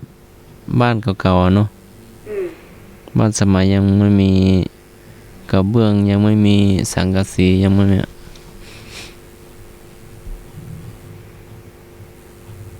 หลังน้อยเดียวนะนอนประมาณเห็นยายอยู่นั่นคนเดียวแต่ไม่รู้ว่ามีพี่น้องหรือเปล่าไม่รู้แต่เห็นยายอยู่บ้านหลังนั้นคนเดียวบาข้าไปอู้กับเปิ้นเจ้าก็ไปอู้กับเปิ้นได้ถ่ายตอนเทศตอนเนนมาฝึกเทศฝึกสวดนะ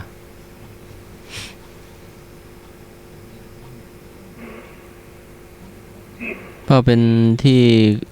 อาจารย์รัชนนท์เคยพาไกด์ไปเที่ยวเนาะเพิ่นบอกว่าเคยไปมาประมาณ3 ปีเพิ่นบอกงั้น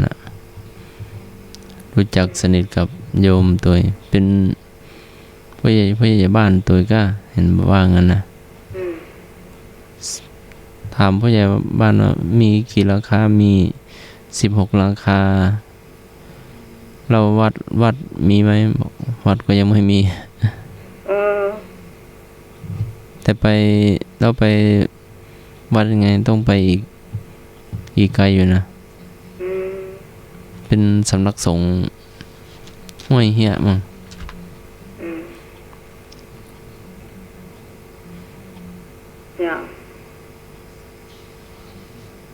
เจ้าเขาก็อบอุ่นดีเนาะได้เป็นกันเอง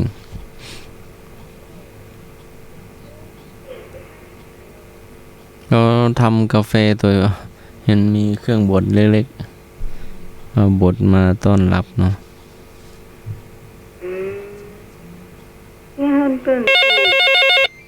รู้ว่าเอามาปลูกไงแหละเอาใส่ถุงไว้เป็นเม็ดเจริญพรนมัสการครับผมแฟนพันธุ์แท้ครับเจ้าโอ้บ้านนอกนี่อันม่วนครับนอกไปบ้านนอกนะม่วนขนาดเลยครับ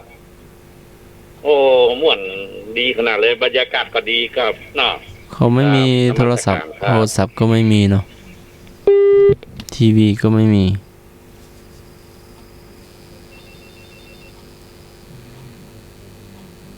ก็เลยถามแม่เพื่อนว่าบ้านก็ไม่เสี่ยงตังค์เนาะแล้วก็บอกว่าแต่ส่งลูกเรียน ส่งลูกเรียนอยู่ยันม.4 ก็ลูกชายก็ชวนมาบวชเขายังอายอยู่เนาะ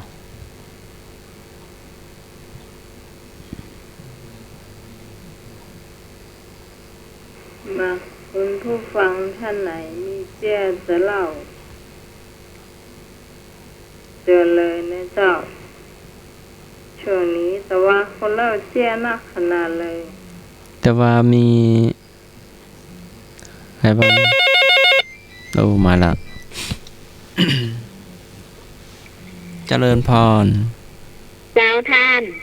ที่ว่าใบใหญ่ๆที่ป้านมุงหลังคานะเปิ้นห้องใบกอมันก็ไม่รู้นะเห็นมันเป็นใบติดกันอ่ะแล้วเขาน่าจะผ่าครึ่งมาผ่าครึ่งแล้วเจ้าเปิ้นห้องใบกอเปิ้นเอามุงหลังคาก็ได้เอาปูอย่างก็ได้อ่ะเจ้ามันก็มันไม่ห่างกันเท่าไหร่นะเจ้ามาห้างมาติดกันอ่ะติดกันแล้วเขาพาข้างเรามาทำเจ้าเปิ้นเอามุงหลังคาเอาแปลงฝาบ้านก็ได้เขาว่าอยู่ได้ประมาณ3 ปีเจ้ามันทนเหมือนกันเหรอทนเหลือคาเนาะเจ้าทนกะเอาเป็นฝาบ้านก็ได้เอามุงก็ได้แล้วมันมีลูกมันก็ลูกแม่หันมันต้นต่ำๆนะแล้วแม่บ่ได้หันลูกมันนะชื่อมันว่าชื่ออย่างนะชื่อไทยชื่อไทยแม่หูจักก็ชื่อตั้งเหนือเขาเปิ้นฮ้องใบกออ่ะใบกอแต่ภาษาไทยไม่รู้เนาะเจ้าใบกอบ้านเฮาที่เปิ้นปลูกไว้ก็มีที่คนบักเก่าเปิ้นยังปลูกอ่ะแต่บนดอยนี่นักเนาะเจ้าใบกอเจ้าใบใหญ่ว่าแม่มันใบอย่างใบเปล่าแน่น้องไหมแล้วมันติดกันเป็นผืนใหญ่เลยโด่งใหญ่ขนาดอ่ะใช่ก็แล้วมันติดกันน่ะเจ้ามันติดกันนั่นเนาะมันเป็นแถวคล้ายๆอย่างใบตาลน่ะเนาะเจ้าคล้ายๆอย่างใบตาลเนี่ยคล้ายใบตาลใบลานอย่างเนี้ยเป็นห้องใบกอแอบกับคนดอยเหมือนกันเหรอ เจ้าน้องหมายดาวแม่มีแก้กอ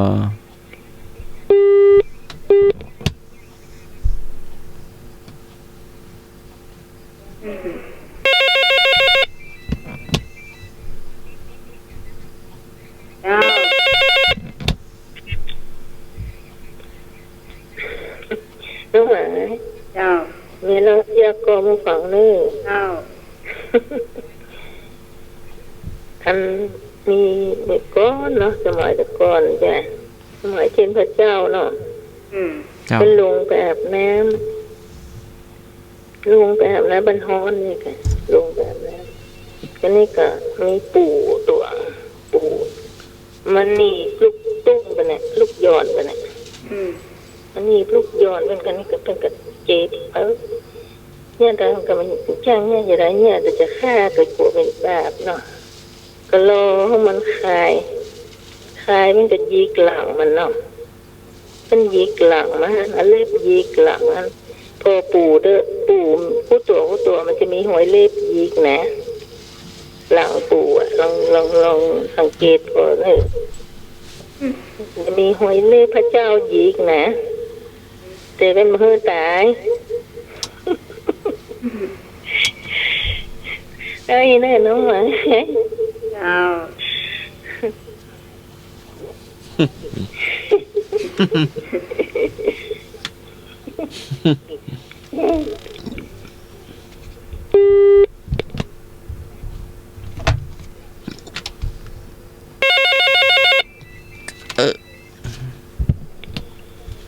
รับผมใบกอนี่กับใบจากนี่อันเดียวกันก็ครับแถวภาคใต้ที่บนใจมุงหลังคาบ้านนี่ครับใบจาก น่าจะบ่ใช่ใบจากมันใบน้อยกว่า ที่เป็นไผ่แล้วก็เอามุงหลังคานั่นนะ คนละอย่างกันค่ะ ใบจากใบน้อยกว่า ที่เป็นเป็นขนมจากอย่างนั้นนะ นั่นแหละ คนละอย่างกันเนาะ น้อยกว่าเนาะใบมันยาวเหมือนกันแต่มันเราก็เคยได้กินเนาะ มันแค่ใบมะพร้าวนี่แค่เนาะ แม่แต่ใบที่อย่างแม่แดงว่านี่มันใหญ่เต้าโด่งว่ะ อ๋อครับเอาเราเจ้เนาะ เลย อันนี้คนโอกา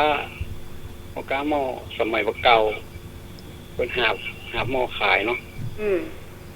อันนี้โอกานี่เป็นเอาเรื่องก่อนโอกาหม้อบักกัวจ้างนี่เนาะโอกาหม้อมา2 คนหาบสมัยก่อนเป็นหาบหม้อขายเนาะหาบขึ้นกองไปอู้กันเรื่องบักกัวจ้างนี่ค่ะซึ่งบักกัวจ้างนะของมันมาเตอะอยู่เนาะเดี๋ยวจ้างมาแต่สะหม้อเหลวแฟดมันได้ขายสักเก่นนะครับ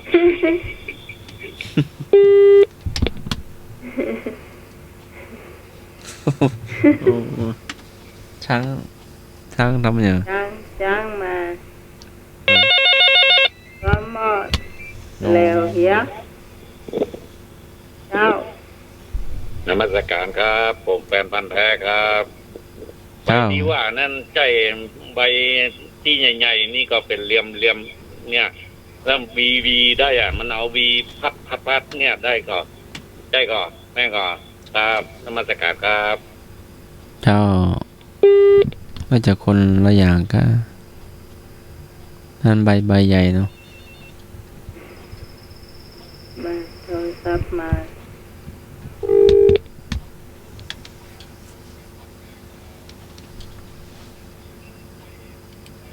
เข้ามาได้เลยเนี่ยเจ้า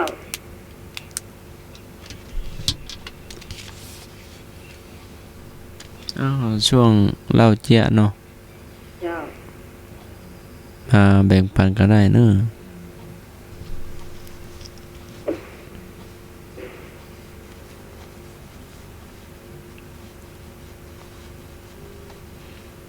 052010462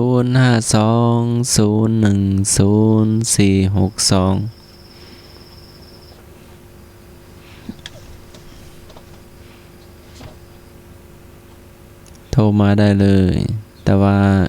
เห็นนะหมายว่าโทรกันหนักม่วน โทรกันนักไข้หัวจะว่าเจ็บท้อง อาจารย์ทวัฒน์อาจารย์พระครูสมุวิศวัตเนาะ เจ้า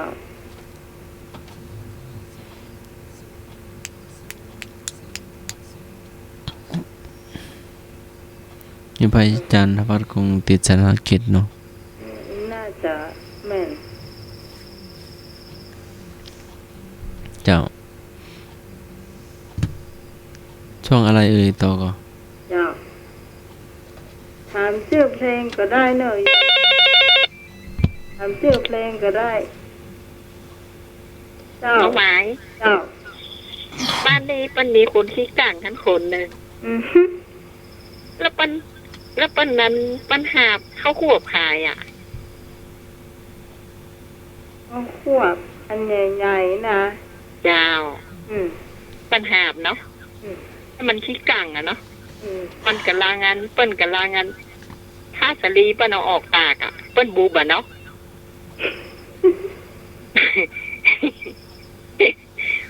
ผมเปิ้นตากแดดแต่น้องใหม่เนาะผ้าสลีแต่ก่อนอ่ะ เจ้า แล้วลุงนะมันหาบเข้าขวบเข้าบ้านไปอ่ะอุ้ยนั่นก็เอาไม้นั้นไล่ตีเข้าขวบอ่ะน่ะ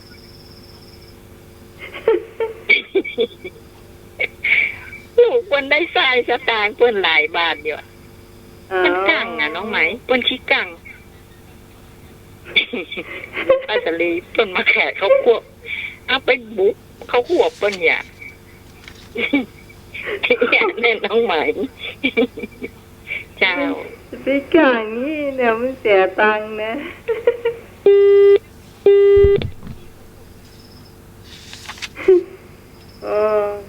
กลางนี่ไหวเลยเสียตังค์เจ้า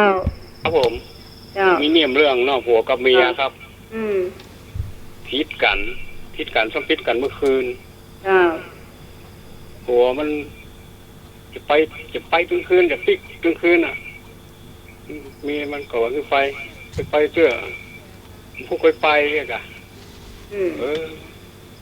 เตียวไปที่ประตูเล็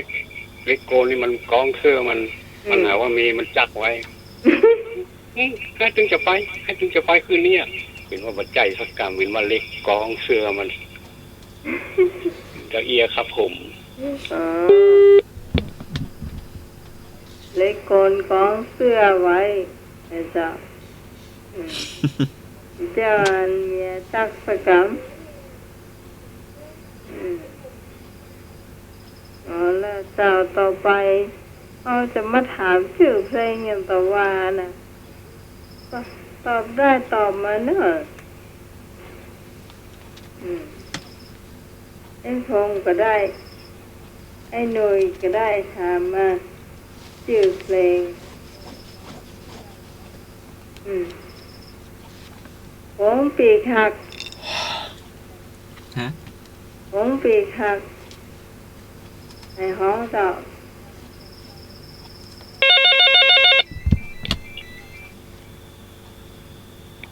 ครับผมเจ้าสุรพลสมบัติเจริญครับเจ้าถูกต้อง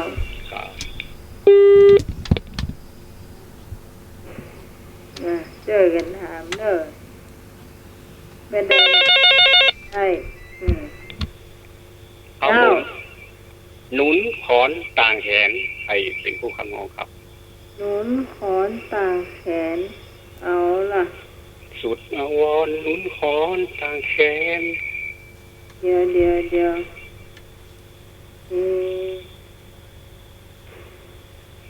ไอ้ท้องฮะคุณที่สมัยตันเกิดตันอยู่เกิดตันได้ฟังอยู่นะเดี๋ยวตันได้ฟังอยู่เดี๋ยววางนี่ก็นอนเดี๋ยวมีใส่มีคนตอบได้แล้วมาเจ้าพนมนพรเจ้าโอ้พนมนพรหนูขอนต่างแขนเจ้าต่างแขนเจ้าแม่ถามได้เจ้าแม่ถามได้เลย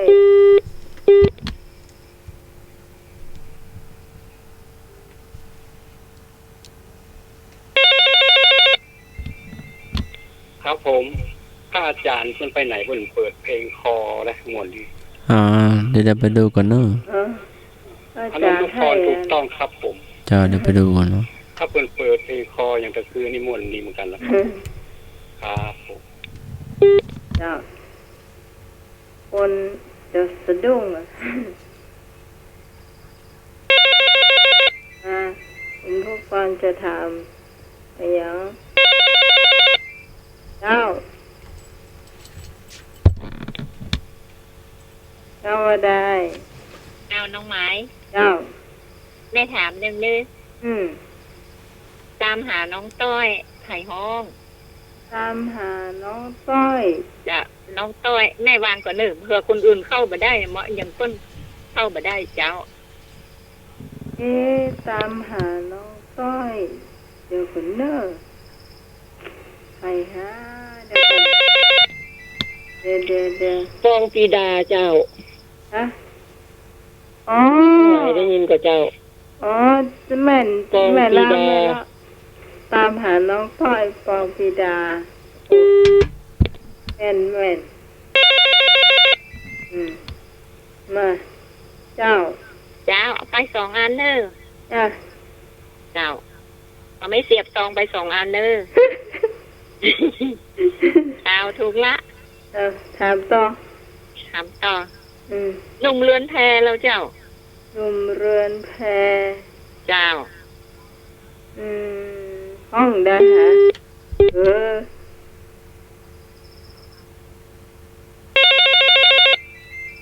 หนุ่มเรือนแพ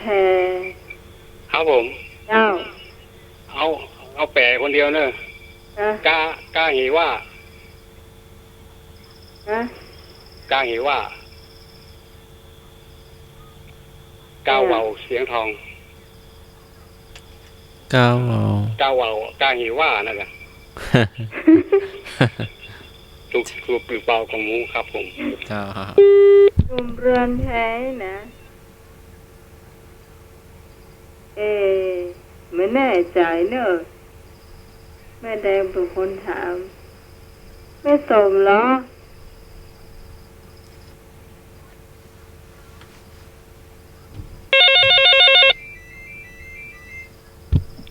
ครับ เจ้า แม่แล้วครับกระวอกเสียงทอง ฮะ กระวอกเสียงทอง หูได้ยัง บ้านที่เป็นเรือนแพสาวน้อยเขาไม่แล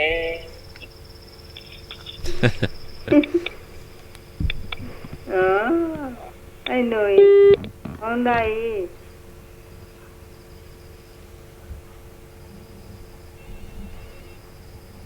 มาเจ้า เจ้า เจ้าน้องไม้ไอ้หนุ่ยเอาไปหกแต่ไอ้ยำคนก็ ไอ้พงษ์ ไอ้พงเอาไป3กระเว่าเสียงทองเจ้า เออเจ้าก ระท่อมทองกวาวแล้วน้องไหม กระท่อมทองกวาว เจ้า พระพรพิรม เจ้าน้องไหมก็เอาไปหกเนอะ เดี๋ยวเขา เจ้าน้องไหมคนอื่นถามห้องเนอะ เดี๋ยวเขาค่อยแบ่งคนอื่นห้องอ่ะห้องไม่ไหนฮะหายไปไหนนี่ ครับ เจ้า เรียกพี่ได้ไหมครับผ เรี ม ยกพี่ได้ไหมเอ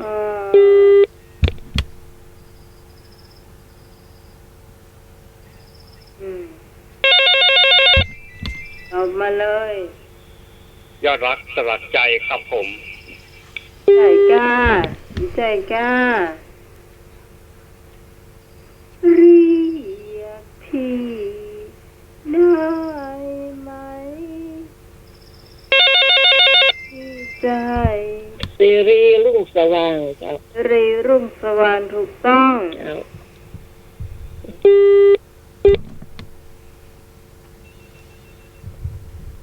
อืม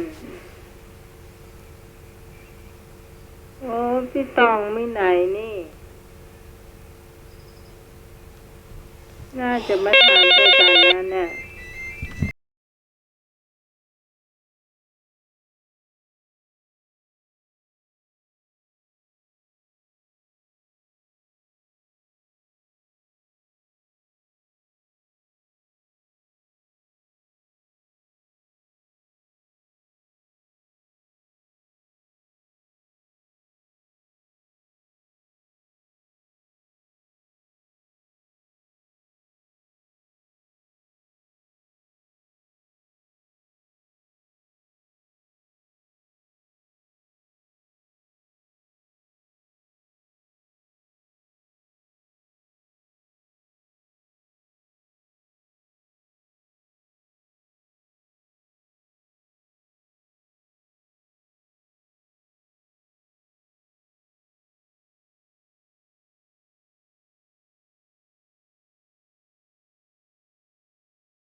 จุดวอนของเรารวมใจในกระท่อม มีป้องกันนั้นป้องกันนั้นด้วย เจ้ากระท่อมทองกวาวถูกแล้ ครั ว บ เอาละคราวนี้เราจะบอกชื่อเพลงแล้วก็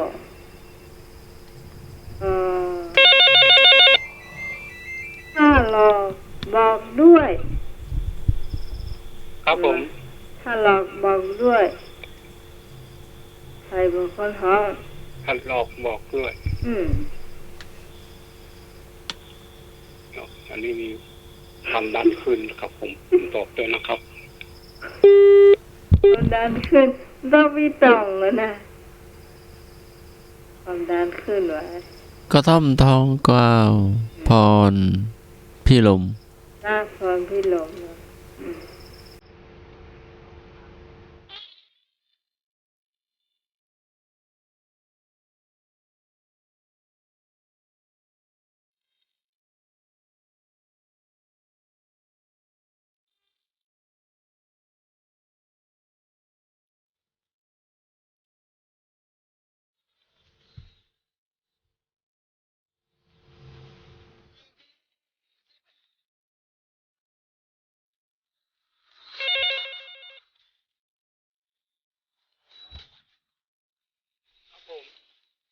เจ้า ขอตอบครับ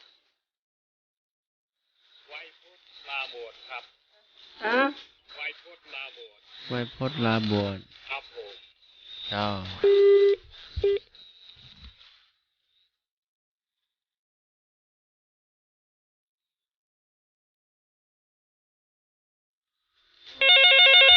แต่คนเอาก็ถามนี่นาเพลงนี้อ้าว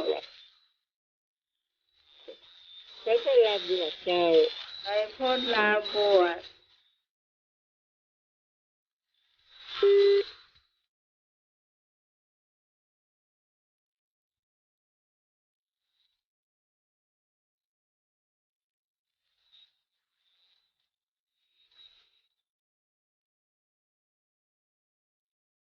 รู้สึกว่าแต่คนเขาทำเพลงนี้นะ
พอละมั้ง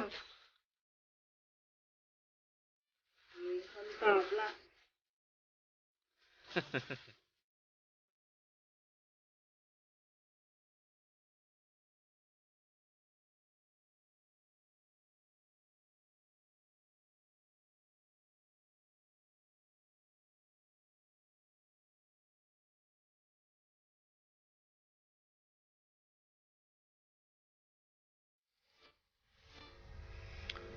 ไวยพจน์ลาบวช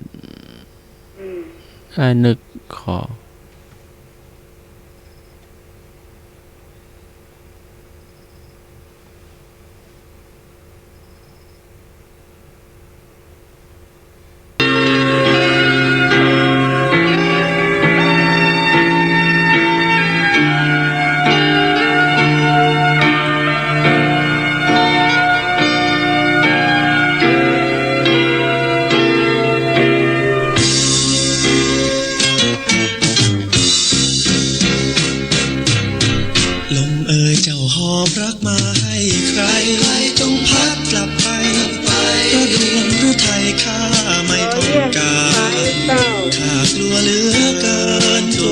ที่สิ้นสงสาร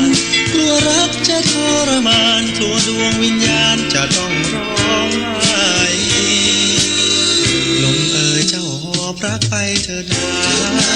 พัดกลับมาแล้วกลัวน้ำตารักต้องตกในข้ากลัวรักกลัวรักอารมณ์อ่อนไหวกลัวรักจะไม่เข้าใจกลัวดวงฤทัยไม่กล้าชื่นชมกระแสลมแรงยังไม่แสลงเท่าลมรักลวงลมกระซิบที่เคยว่าห่วงกลับกลายสลายเป็นลอยพัดบาดใจให้รอยทุกข์ระทมใจรักจึงต้องคืนคมเพราะหลงเชื่อลมรักลวงดวงใจข้าตรมแล้วลมเจ้าเอ่ยอย่าเย้ยข้าเลยพัดเลยผ่านไปแล้วไม่ต้องห่วงข้ายอมช้ำใจในรักที่ข้าเคยหวงลมใจตามมาลวงสงสารดวงใจดวงนี้เถิดลม ลมรักครับผมลมรักครับ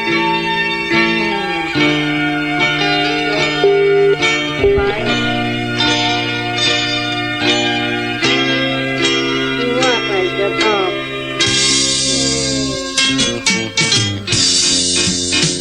กระแสลมแรงยังไม่แสลงเท่าลมรักลวงลมกระซิบที่เคยว่าห่วงกลายสลายเป็นลอยพัดบาดใจให้รอยทุกข์ระทมใจรักจนต้องคืนคมเพราะหลงเชื่อลมรักลวงดวงใจข้าตรมแล้วลมเจ้าเอ่ยอย่าเย้ยข้าเลยพัดเลยผ่านไปแล้วไม่ต้องห่วงลมรักลวงครับ ช้ำใจในรักที่ข้าเคยหวงลมใจอย่าตามมาลวงสงสารดวงใจดวงนี้เถิดลมเฉลยลมจ๋าลอย ลมจ๋ารอยเยี่ยงสไปเจ้าเนี่ยเพลงเนี่ยประมาณ30 ปีแล้วมั้งสมัยปีเป็นสาว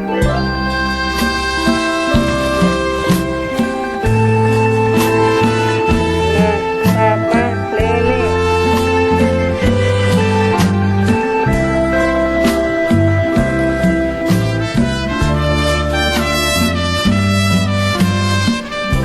คิดถึงประคองน้องอยู่ตาคลีขึ้นมาคิดถึงประนีน้อง ขึ้นมาชื่อเพลงก้าเนี่ยคิดถึงล้านสาวยาโมที่เมืองโคราชหัวใจจะขาดร้อนคิดถึงพยงที่อยู่ระยองคิดถึงสายทองที่ยะโสธรคิดถึงกับป้าคายเข้มครับ นงลัก คิดถึงทำให้ใครเครียดไม่มีวันพรจะหลับจะนอนทอดทอนหรือไทยตุ้มแต่งบุญตาดาวันนี้วันนาชวีอริสารายถึงเจ้าจะลืมพี่ไม่เป็นไรขอบัตรเชิญใบหักใครวิวา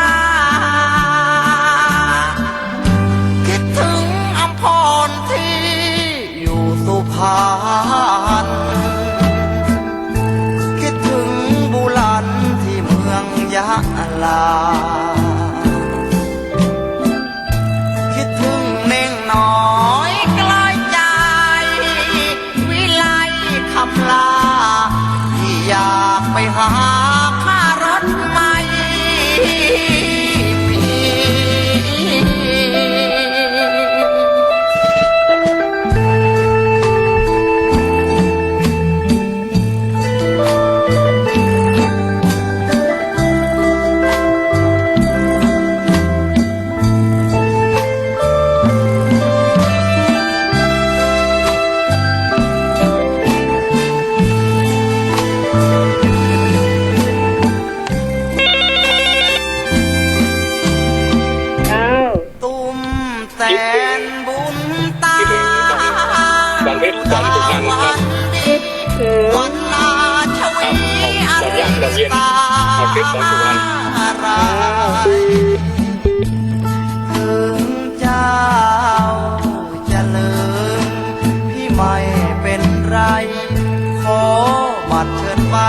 ใคร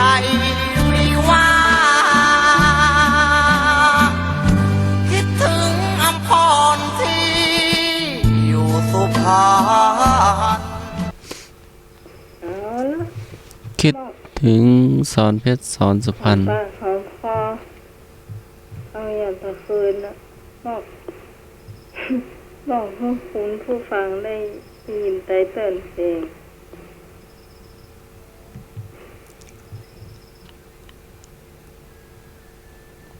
เอาให้คนผู้ฟังมาหัว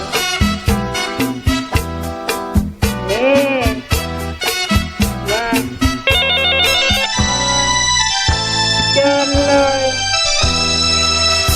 คนงามที่งามเฝ้าจองน้องเจ้า ได้เล เราเฝ้าคอยปกป้องเจ้าเดินตามเจ้าหันมาทำยิ้มให้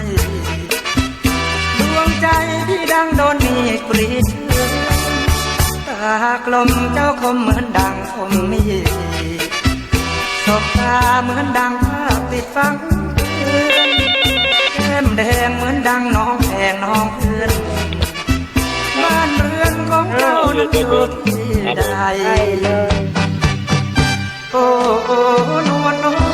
งตัวฉันอยากเป็นแฟนนุ่งยาวได้หรือไม่จะส่งน้องถึงเรือนก็กลัวโดนไล่หวังว่าเจ้าหัวใจน้องคงไม่มี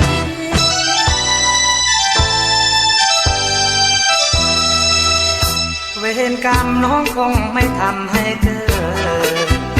ดเธอไม่กล้าพูดจากับบุญพาแม้นวาสนาของพี่คนดีน้องคงจะมีเสน่หาคนเคียงเขาคงจะห่วงน้องก่อนพี่โดนเหมือนคนจอดจัดรัดมาหนักเบาขอช่วยน้องยาวคุ้มค่าการดาพี่นี้ขอมาอยู่ด้วย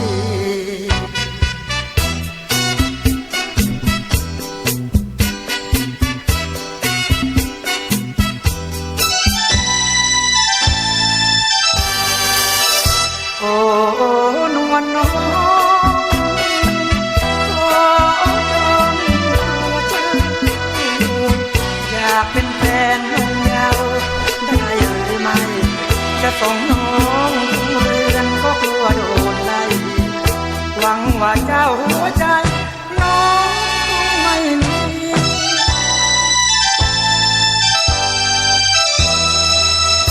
เวรกรรมน้องคงไม่ทำให้เกิดแต่เธอไม่กล้าพูดจาสักทีบุญพาแม้นวาสนาของพี่คนดีน้องคงจะมีเสน่ห์คนเคียงเขาคงจะห่วงน้องก่อนพี่จรเหมือนคนจรจัดรักมาหนักเบาขอช่วยน้องยาวคุ้มค่าการดาพี่นี้ขอมาอยู่ด้วย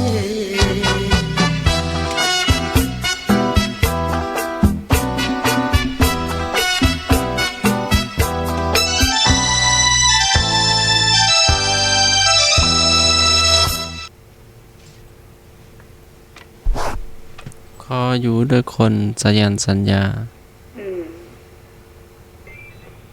เจ้าแม่ตัวแม่เจ้า แม่นี่ก็นอนฟังอยู่เนอะ เจ้าเที่ยวแม่ยังโทรมาประเดี๋ยวแม่ แม่นอนฟังตั้งแต่เจ้าต้องมาจุ่มลุมแจมแรมแล้วนะเจ้าเอาตัวสอนละพงนั่นเนอะโอ้เจ้าโอดีกว่า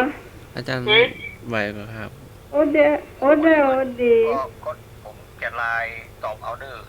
ผมมึนมาท่าน ผมจะไลน์ตอบเอาเด้ออ่านไลน์หรือยัง ครับผม ท่านทวัดเป็นได้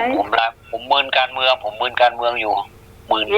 หลับโอ้เป็นมือเนี่ยมาเดี๋ยวใครหัวก่อนกันน้ำหมายจะไลน์ตอบเอาเด้อขอบคุณครับน้ำหมายอยากให้คุยกันผม ฮู้บ่ได้ผมมืนกันเมืองเด้อ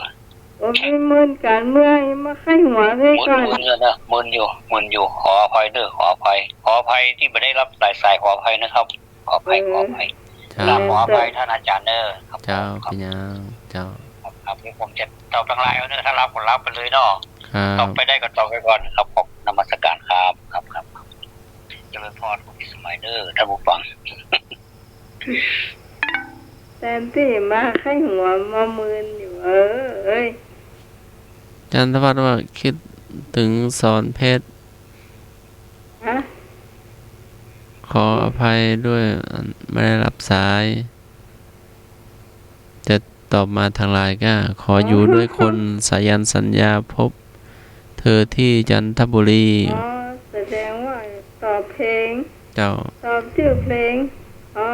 ตอนสมัครอ่านนี้เนาะ เจ้า เขาก็มึนๆสักอย่าง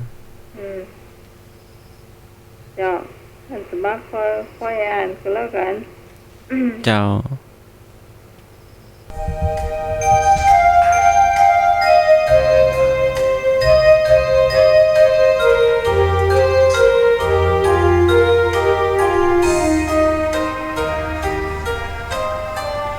แดนฟ้ารุ่งเรืองเมืองศรีวิไลหฤทัยชัยระบือชื่อไปทั่วแคว้นนาคา ครับผม ทรงเป็นนัก อริสุทธิ์ใจอยู่ยังฟ้าครับ ดี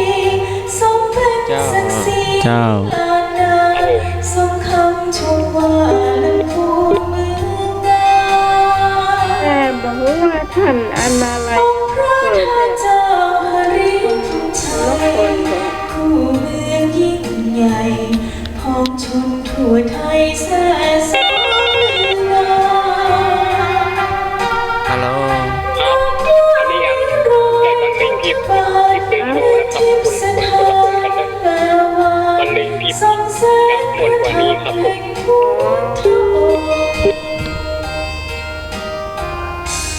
จอมเทวีจอมราชินีสูงส่งองค์พระแม่เจ้าผู้รักท่านรองปิ่นอนงหารีภูมิชัย ทานน้ำทุ่งนาป่าสวยสะพรั่งแม่พวงล้นฝั่งโอ้แดนป่าสางดังมนต์มั่นใจ เห็นดอยคุณตาลรึงสวงน้ำตกวังหลวงผ่านไรหาริพุนชัยฝังใจไม่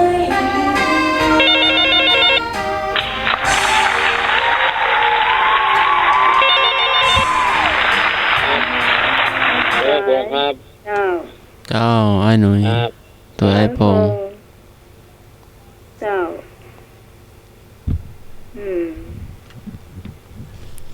ฮริพุนชัยเวียงฟ้า